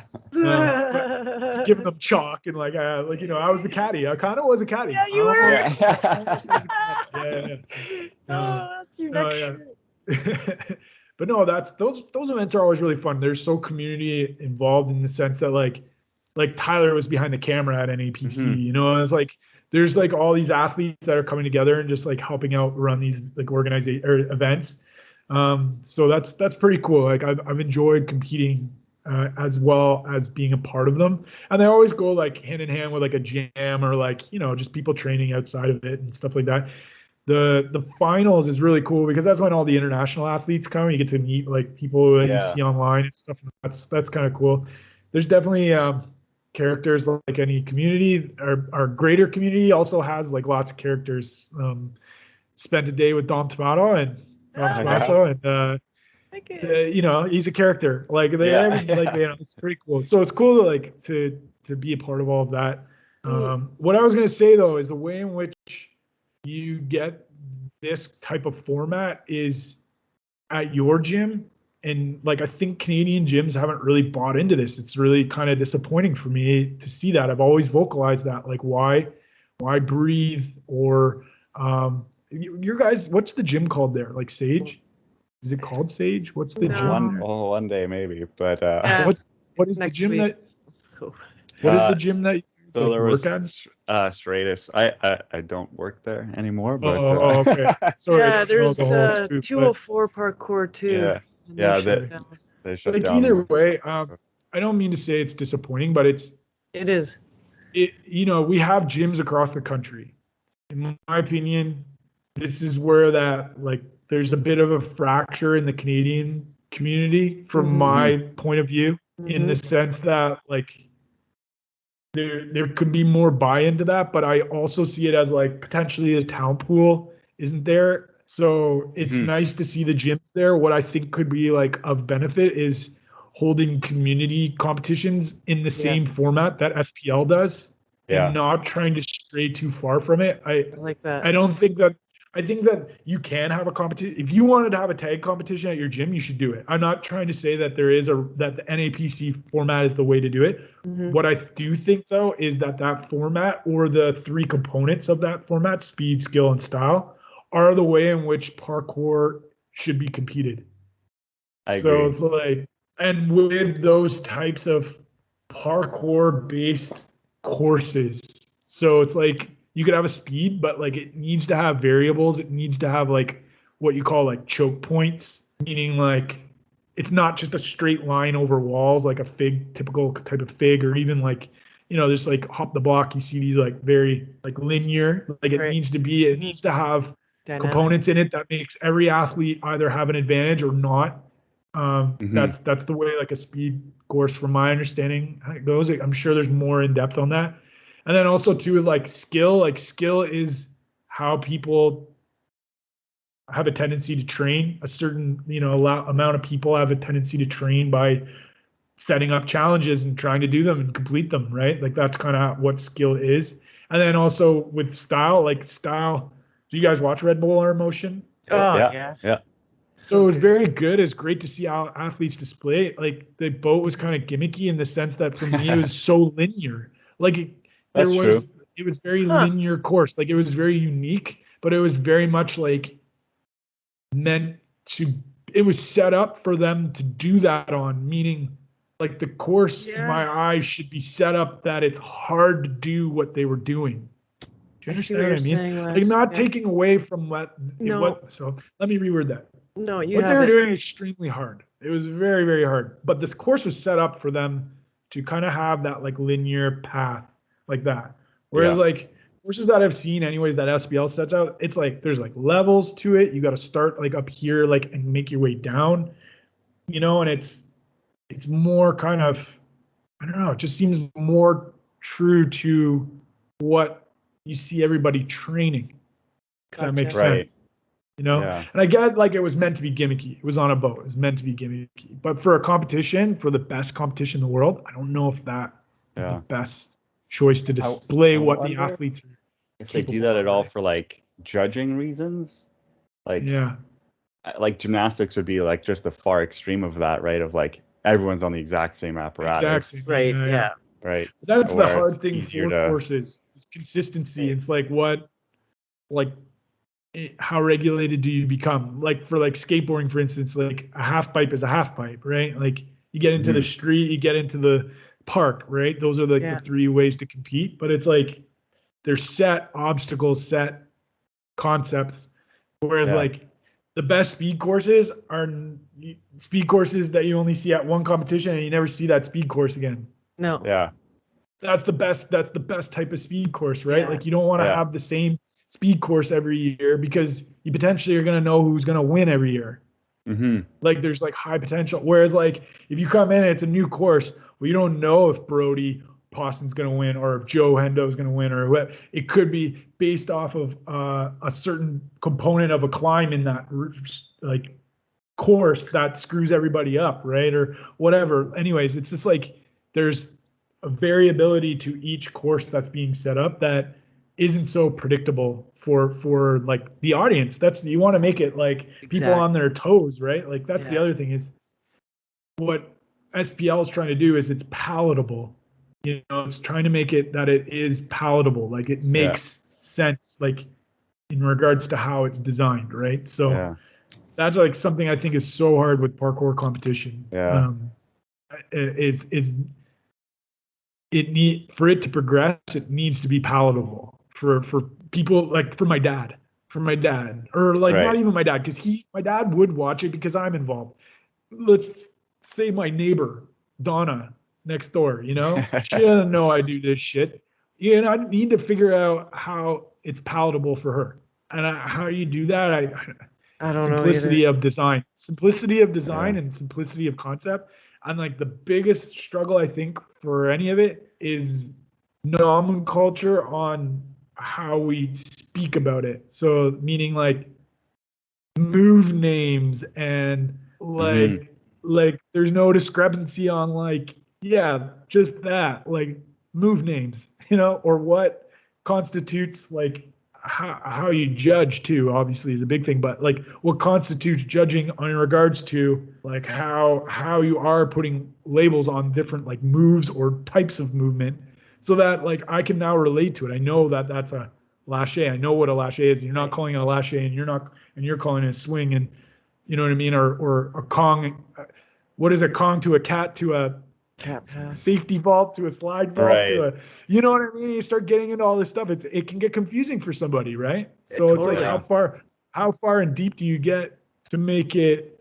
That was a that's what she said thing, but how far do you get along before it's like you've lost the normal person, right? I was just watching this thing on the Olympics. It's on my screen, that's why I'm looking at it. The Olympics just put out a video about the three new sports. So there's surfing, skateboarding, rock climbing are now in the Oh yeah. Olympics this year. And Yeah. they did this like hour and a half special on these kind of counterculture sports now becoming Olympic official. It's actually really cool. But Tony Hawk's on it, and he's talking about like his time at the X Games and like that 900, like how like everybody related to it because it was like this guy's going up and he's going 900 degrees. So not only was that like one of the first times the X Games was on ESPN, it was on ESPN across like the country, and it was like right. everybody was like watching it in bars and stuff, and like people understood like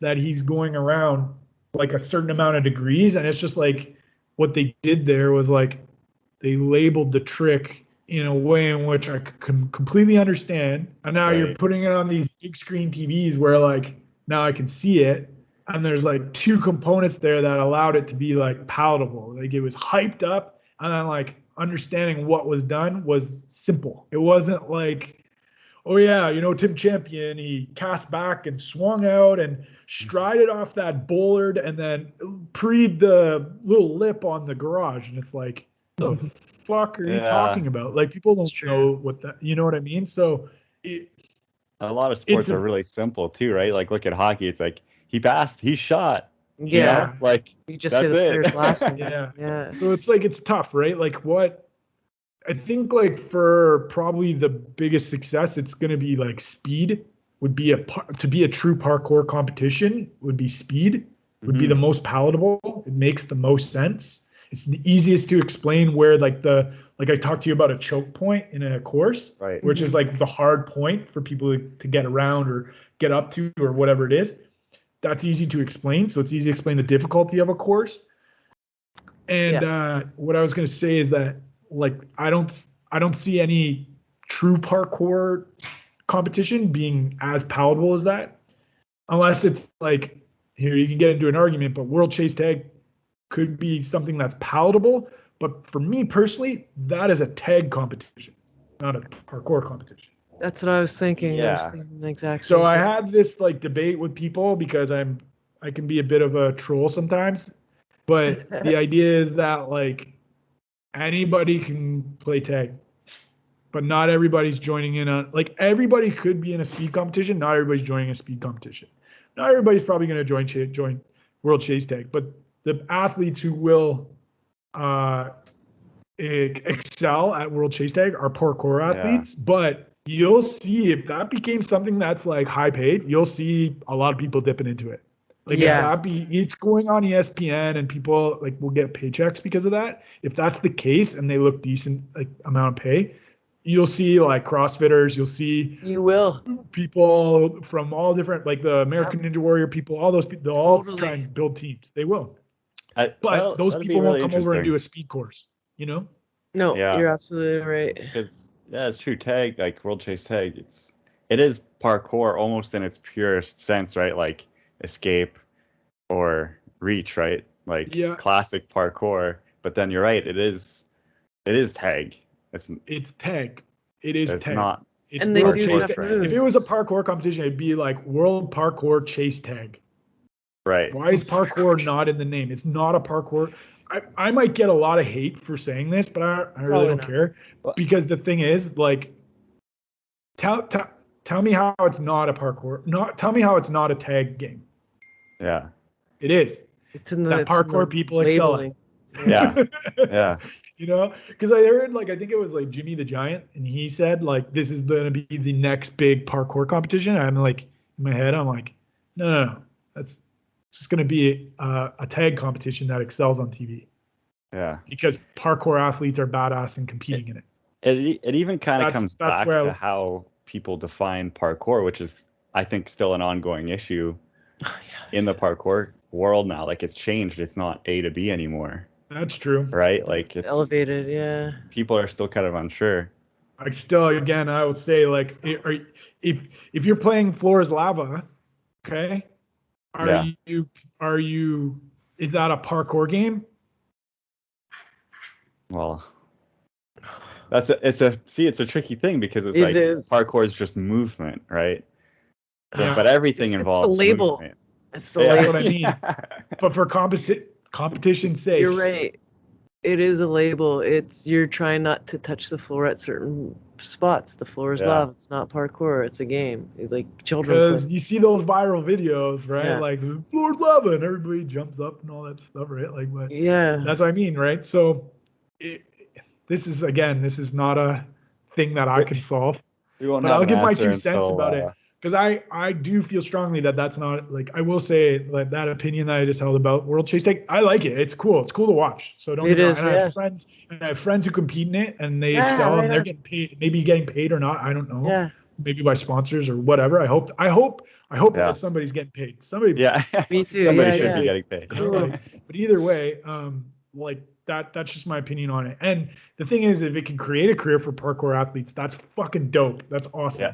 You know, that's cool. So that's, I don't know. It's not a complete negative viewpoint on World Chase Tag. It's just like these are things that need to be like clear in regards Agreed. to parkour competition growing. Mhm. Because I feel like if that gets lumped into as a parkour Yes. competition, it holds back the other ones that are more true to what we're doing. It was the same Right. thing with when Ninja Warrior came out. All these parkour enthusiasts came out and tried to do the course, and you just saw like your best athletes show up, and it wasn't parkour, but they were showing up for Ninja Warrior. Same with World Chase Tag. They're showing up for that too. It's not parkour, but they're showing up for it. Right. Yeah. Yeah, no, I hear There's you. like guys like the guys in Colorado there, they built the whole World Chase Tag like I Oh don't know yeah, they what had do you the call it, setup in like court. our They backyard. built it. Yeah, they built like Rob Schill and like a few of those guys. They Oh, I like built. bet. They built the like they got all of the like all of the measurements to the course or whatever the World Chase Tag course, and they built it in their backyard. Yeah. Yeah.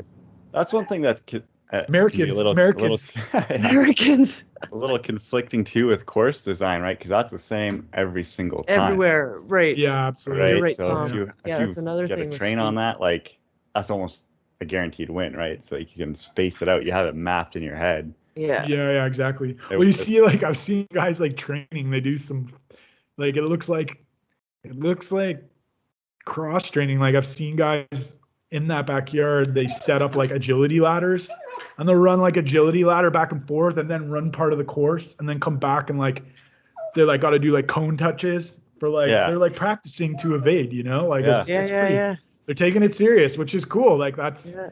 But to me, like you're taking what you've done with parkour and you're applying it to this sport, which is yeah, tag. You're playing tag now. Now you're taking your parkour ability and putting it in the game of tag. And that's I mean, who am I to say that there needs to be a distinction between the two? But I think that it's unfair to the grassroots competitions that have already been being built to say that that is how you're to compete parkour.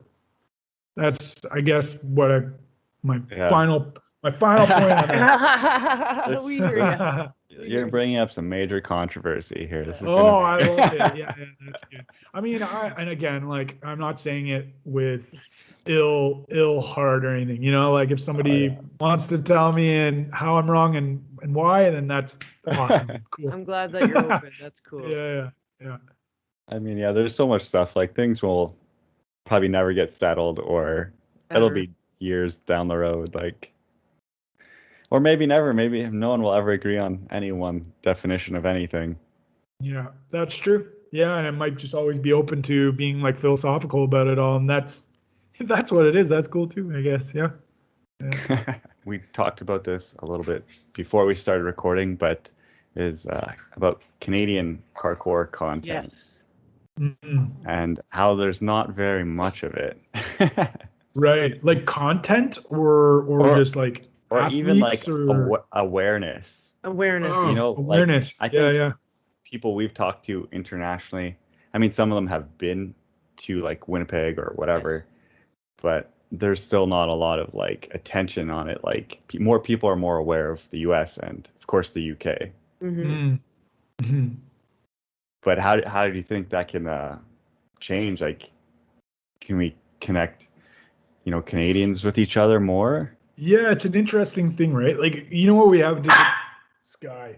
You know, we have a disadvantage. We have a disadvantage here as far as like space. You know, like we're so far apart. Like Yeah. normally in the easiest of times to get out, like to out east or out west is like it's an expensive ticket, right? And Yes. like that's tough. I think the competition circuit. Like if you got a gym, like look into it, like what you can do to hold at your gym, and that could be something that brings people up from like if you're on the border, closer to the border, like could bring up people from the States to your competition if you have a does. qualifier. You know what I mean? Mhm. Like that's a big thing. Like, but I don't know.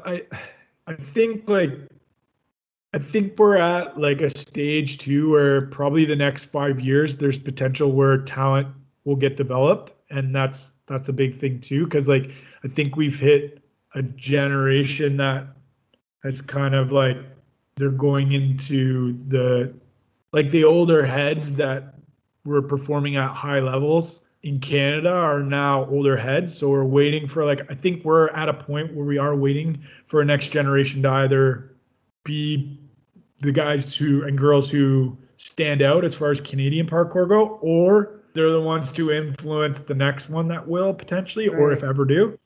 Right. Like it's hard to say, right? Like I'm often like curious as to why like the Montreal scene seems so quiet. Like you get like your Tams, your Unit 45s, but like a guy like Mish, like he had the potential. Like if, I feel like a decade ago or maybe a little bit less, that Mish, if he was right now and into being like very much into the media, he could be like a guy who's very much like world class. Like Hmm. even back then, he was world class. Oh yeah. You know, Yeah. and I would say even like if he trained for a year in the physical shape he is right now, I don't know how much parkour he does right now, but I'm assuming it's not as much. I could be very wrong about that. But if he like were just to say, you know what, I'm just going to do parkour this year, that's what I'm going to try. He could be like world class, world class. I've seen the guy in person. Yeah. He's a Yeah. monster. You know, like Yeah. Yes. he's up there with the Tim Champions and the Joe Hendos and the, like these names that are very like household, not household, but like No, I like parkour that you said Yeah. that. household, Parkour. Love that you these said that. Yeah. parkour household names. Yeah. Yeah. But yeah, I mean, and he's Canadian. I mean, it's funny. Like I remember even Sky, Sky. I remember even like Jesse Peveril. One time at our emotion, he had it that he's from like Switzerland. Like, no, man, he's Canadian. Then the Oh next year yeah. it said Canadian, so maybe it was way. I think he has a dual passport or something like that. I remember talking to Oh, him. But either way, like, so you could say he's Swiss, say he's Canadian, but like he's Canadian. He was born in Canada. He's a really good athlete. He's competed at Red Bull or Motion. But yeah, I don't know. Like it's funny. The algorithm works in mysterious ways. I think that we have beasts here, and oh, we do. you just Oh, for probably you'll sure. never hear from. Like you got some in your community. Those young guys that are in your community. We got some guys out here that are fucking incredible athletes. Even guys out on the island too. Some guys that are like Cool. gnarly. Like they do some gnarly stuff. Like capstone kind of stuff, I'd say like they do some things that are kind of like, whoa, that's fucking gnarly, and also very good. Like I don't know if you Yeah. know Rodrigo Pampin. You ever heard of Rodrigo Pampin? He's a No. guy to look out for, like, or just go and look up. He's been doing parkour for some time. Rodrigo, he's from Vancouver Island, and the guy's like, he's a master, dude. He's just awesome, and like, I don't know, like it's tough to say how it takes off. How does it when there's like already like the staples of the community in regards to location, right? Like Yeah. what sport are we other than hockey, like Right. the sport, right? I Yeah. think it's tough, right? Like I think that you just goes back to like building your community, in the best ways you can, and just like, yeah, like I don't know, like, yeah, that's I Yeah. don't know if I have an answer for that, right? Because it's like, yeah, you look at it, like I said, like if you look at all sports, we got athletes that go places, do things, Yeah. but like our aura as a Yeah. country is never That's really. that's true. Even when you think about the Olympics, right? Like Canada out is there, but most of the time, even it's like the athletes are like, "Well, you're just happy to be here. Yeah, We're not gonna yeah, win." yeah. Yeah, it's almost like You get the odd one punch out and like, yeah, Winter Olympics. Yeah. Yeah. Oh, It's funny. almost like we need a move. Like, a certain sequence or style to be called the Canadian. Oh, that's the Canadian. You pulled off the Canadian, kind of thing. Just to get it Sensing out cannabis in this equation somehow, there. That's how you Yeah. have to start off your run, with a blunt. This run is brought to you by CBD. Yeah, well, you know what? Like, there's actually like something there too, right? Like, I know Higgins, like Sean Higgins, down in I think he's down in Colorado, but he was tied to some sort of, if I'm not mistaken, he was tied to like some sort of like CBD cream or oil or something like that. I think there's like something to be said about like specific types of sponsorships that don't have anything to do with clothing or shoes, Right. like. I've often wondered why like parkour hasn't gotten more involved with like I know there's like Jason Ball is involved with like GoPro, or like I'm surprised more parkour brands or teams or media companies that are parkour based aren't more involved with like I know there's been collabs, but like Canon, Sony, Panasonic, Yes. GoPro, like this is where the money really is in regards to the things that we use. If you think Oh. about it, like Apple, I have an iPhone. I used to have an LG. Like, I know there's been collabs, but why are we not more involved with like a phone company? Yes. Like why are we looking for some brand to give me my gear? Like half the time, like I know you have a question about parkour brands. Like I like parkour clothing and stuff like that, but I'm equally as happy as buying a $12.99 shirt from Winners and getting it dirty instead of like an $80 shirt because of shipping and duty. You're right. And I want to support you, but you're all the Same. way in Thailand or whatever. And like, Yeah. I love that. I will buy. The other thing is, I will buy that. I do Same buy here. that. But the thing is that like, I don't think that that's like necessarily prosperous for these like brands or things like that. Like, it's not long term unless like you can get it that people are watching it. But we're like, that's what I think. There's more opportunity in the media companies that we like. Pretty much everybody at a gym, you show up, somebody's got a Nikon or a Canon or a GoPro or whatever, right? Everybody's got that. Not everybody's wearing store, Right. But what's the one thing we all are doing? We're all filming. We're all using these cameras, All right? have. So why is it like, I don't know how that would happen, but that like could be something like, like getting in with like a Canon rep or getting in with like, I don't know, like more mainstream brands, which sucks, I know, but like that's how it happens. Like, everybody hated when Nike came in and started making skate shoes. Same with like New Balance. Yeah. And all of a sudden now Nike, New Balance, Adidas, Mhm. all these companies, they are the like, if you're not on those teams, you might catch some flack being on them, but like you're getting the paycheck, Yeah. and No, you're right. I don't know, like it's tough, right? Like the other thing is I would love to see it that like, Dickies, say like a company like Dickies, they weren't a skate company originally, but all of a sudden now they got skate teams, they're doing videos, guys got their own lines of clothing with Dickies, Just it's like wearing it. why can't that happen with parkour? I mean, if you see like ads like for Vans, I looked at this ad for Vans, I saw like a big billboard. It's these kids, they said it's like on our way to go surfing or something, like in the ad, but they're fucking doing step faults over a wall, like on their way to a beach. Right. You know what I mean? It's this kid, like, he's literally doing a step vault off the wall, and the other kid's like running in front of him. It's like shoes to the beach or whatever, and it's like, no, shoes to do parkour, right? Like, it's like, so yeah, it's tough when you want to support the community and these brands coming up and things like that. And like, and again, if I like it and I think it's good for me, I will buy it because I'm fortunate that I make money, and I can do things like that. Like, I'm not a rich guy by any means, but like if I can purchase clothing that I know I'll wear, and then I'll buy it from the companies. There's some that you obviously see with the quality and stuff like that, and that's getting a lot better. But yeah, like for something to blow up, I don't think it's like we're not going to create a clothing brand out of Canada that's gonna blow up in parkour. I don't see it happening. I don't know why. I just wait. Yeah. I don't know. I don't know, like if it happens, that's awesome too. Let's At the hope, same yeah. time, right? That's That's Yeah, the same, you're and I right. would support it if I like the clothing, then I would support it. But I'll just wrap that up. I mean, yeah, I would go back to saying like I would always like support and show interest in something like that. I don't see it. I don't see the clothing brand being the thing that draws people's attention to Canadian parkour. right.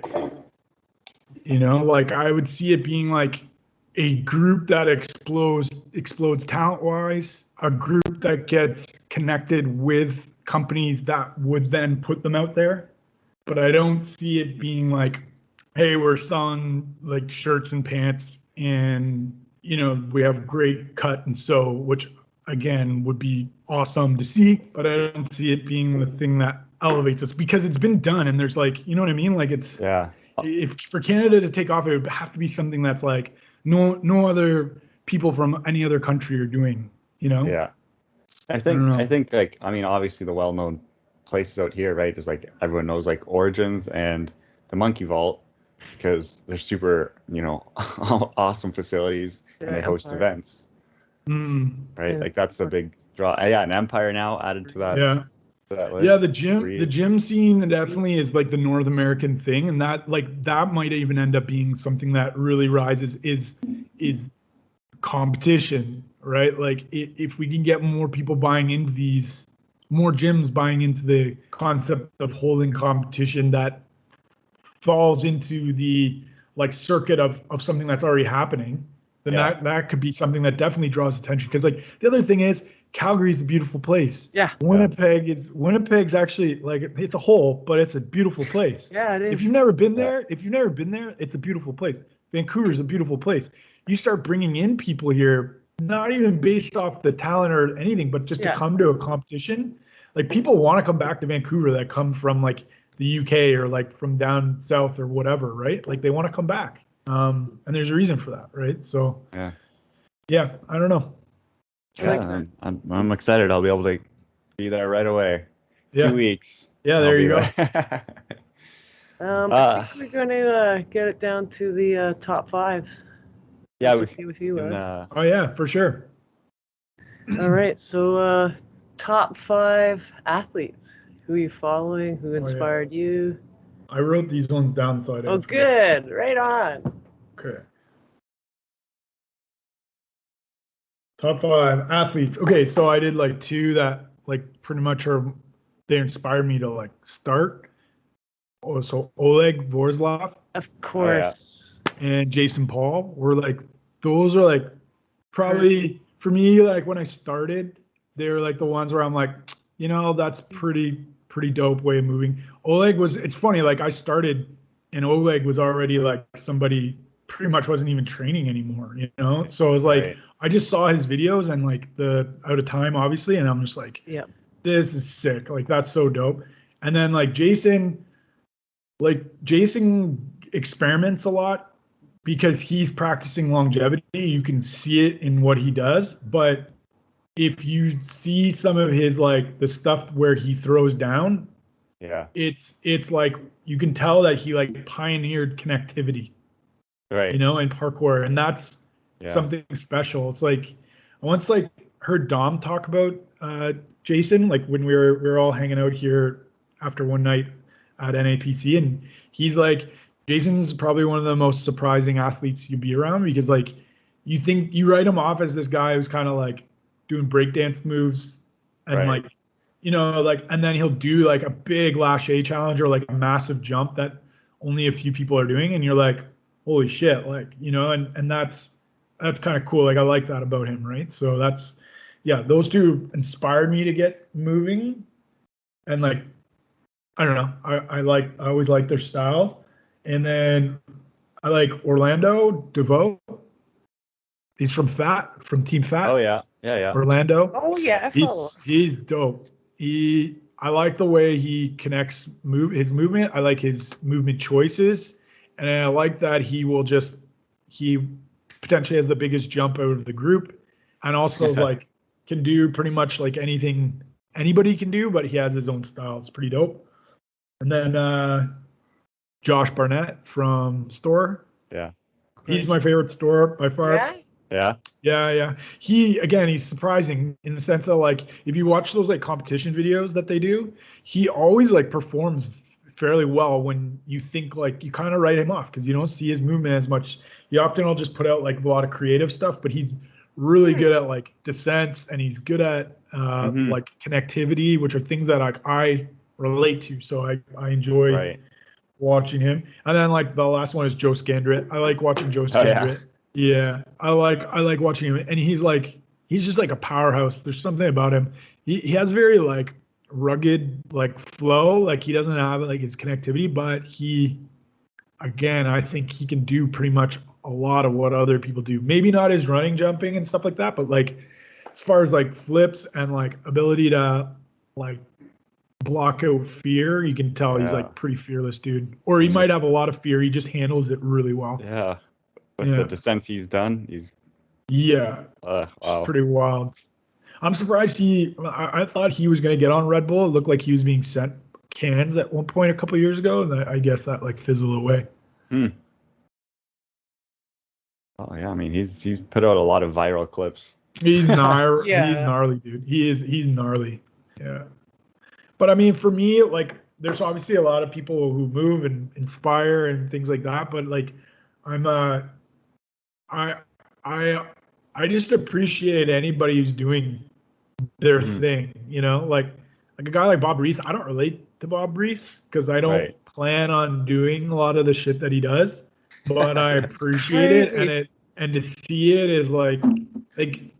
I remember watching Alfred Scott the first time. And I'm like, what did I just watch? Or like Sean Batista, like watching them in person, and you're like, oh, holy, I'm never gonna be able to do any of that, but that's super cool. You know, like it's super cool, and like I think that way about like I don't know, like Daryl Stingley. You know, like he can do things that I'll probably never be able to do.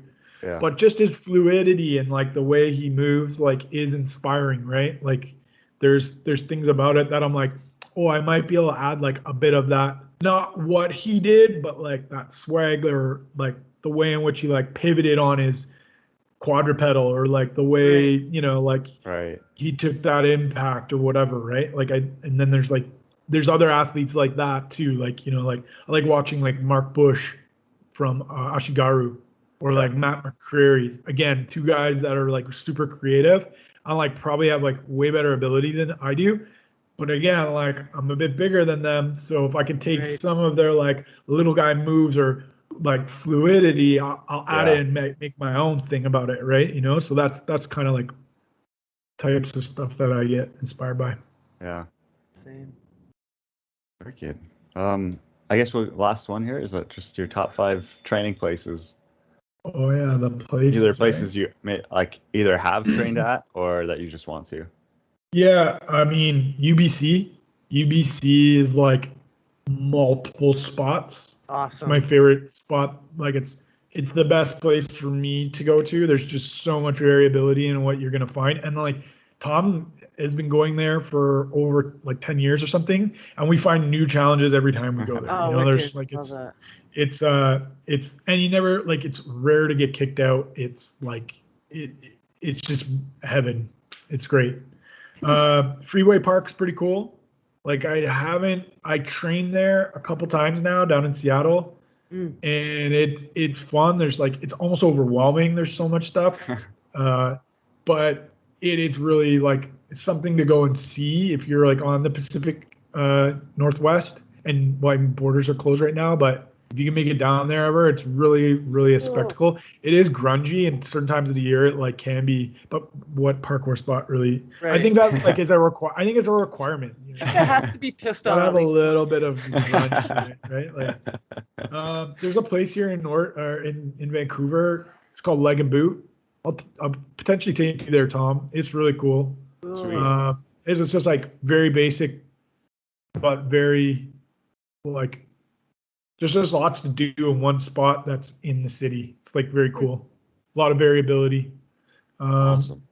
Origins is like my spot. Yeah, you have to put it in. Yeah. I mean, it just changed my life, the whole gym itself. It's like, it's it is the dojo. It is the center hub of our community here, and like, you know, it's always changing. Renee's like a scientist, a mad scientist when it comes to his gym. He's always changing it up, right? And he's created like this environment there with the kids, with the adults, with just like a whole community that is inclusive of everybody, which is so amazing too. It's like I had somebody come up to me in class and like silently correct like language that I was using in a class to be more appropriate to like pronouns and stuff like that. And like I just like I'm so grateful for that. Like that could have been a fiasco potentially where I get in trouble or something, but they like, you know, like that's just the type of community it is. It's like it's just very open and accepting of like not only the people coming in, but like I was making a mistake and the person just came up and like so politely, like they could have easily like ostracized me and like, you know what I mean? Like it's just very inclusive. Yeah. It's a very inclusive place from both sides, and that's an amazing, amazing, amazing thing. Like I love that about Origins, and yeah. So that, and then the last one for me, places is Monkey Vault, the original one. Yeah, of course. Yeah, 2 gyms. I was hesitant to put any gyms on my list just because like I am like a streets guy. I believe in the streets. I had to put 2 gyms on there, but I'm like so like I'm very much about the streets in terms of like practicing. But I mean those places I hold close to my heart because they have like the biggest influence on my progression and like to what I love to do with parkour now, and I credit them for that. So especially Origins for sure, but yeah. So yeah. All right. Well, I mean, we're already past the 2-hour mark here. Oh yeah, I told you I was going to talk your guys' ears off. Yeah, no, good. it's awesome. It's all solid. Yeah. Cool. We mentioned a few different videos and stuff. So for anyone listening, I'll put those in the description, and everyone should definitely go check out all these videos. They're just fun to watch. They're just fun, you know. They really Thanks, are. man. Yeah. Yeah. So, do we want to do the sage advice? I know you mentioned something. Yeah, we can. Do we want to tuck that again or no? Yeah, I don't mind. I mean, for a new practitioner, I just keep it simple. It's like prepare to laugh. Like you gotta laugh when you're starting. You gotta be able to have an open mindset to just being a goof. It's gonna be goofy at first, and then also to be prepared to fail amongst that laughter. Like be prepared to fail and to suck. You know, that's you nailed it. Yeah, like those are really important because like those your ego can get you out of line in regards to like your safety and whatnot, and you just need to know that you're gonna laugh, you're gonna suck. So that's what's gonna. I love it. And if that deters you, then you probably shouldn't do it anyways. To be honest, then like it's kind of like you gotta be willing to do both. So and then for somebody who's like trying to take it to the next level, is what did I say? I said something kind of I did want to hit it, so I didn't want to. Oh yeah. So you want to be okay with like taking your time. Like things take time, and you need to be okay with that. Like practice your patience, and you need to be methodical and calculated. Those are like things like if you want to take to your next level, you need to have a method and be able to be calculated to actually be able to perform at the next level.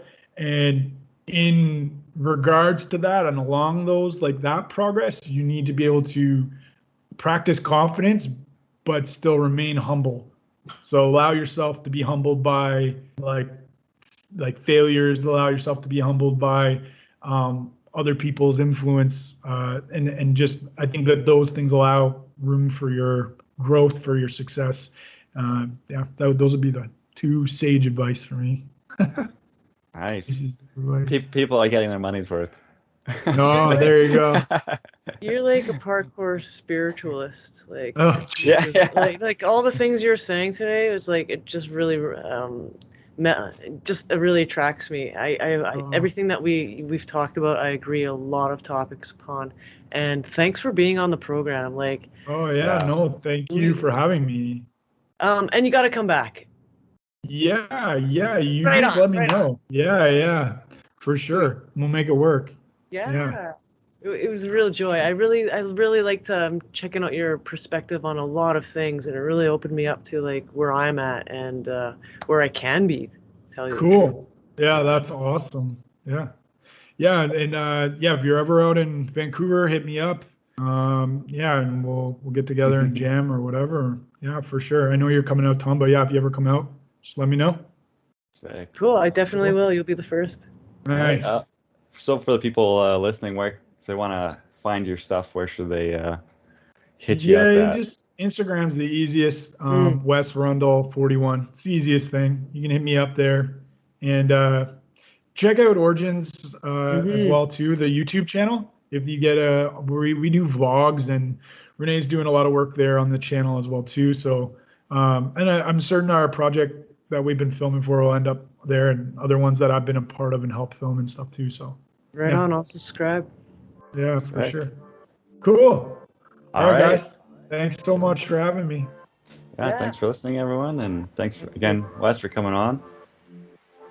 Thanks, Yeah. Wes. Bye, everyone. Bye, See you everyone. guys.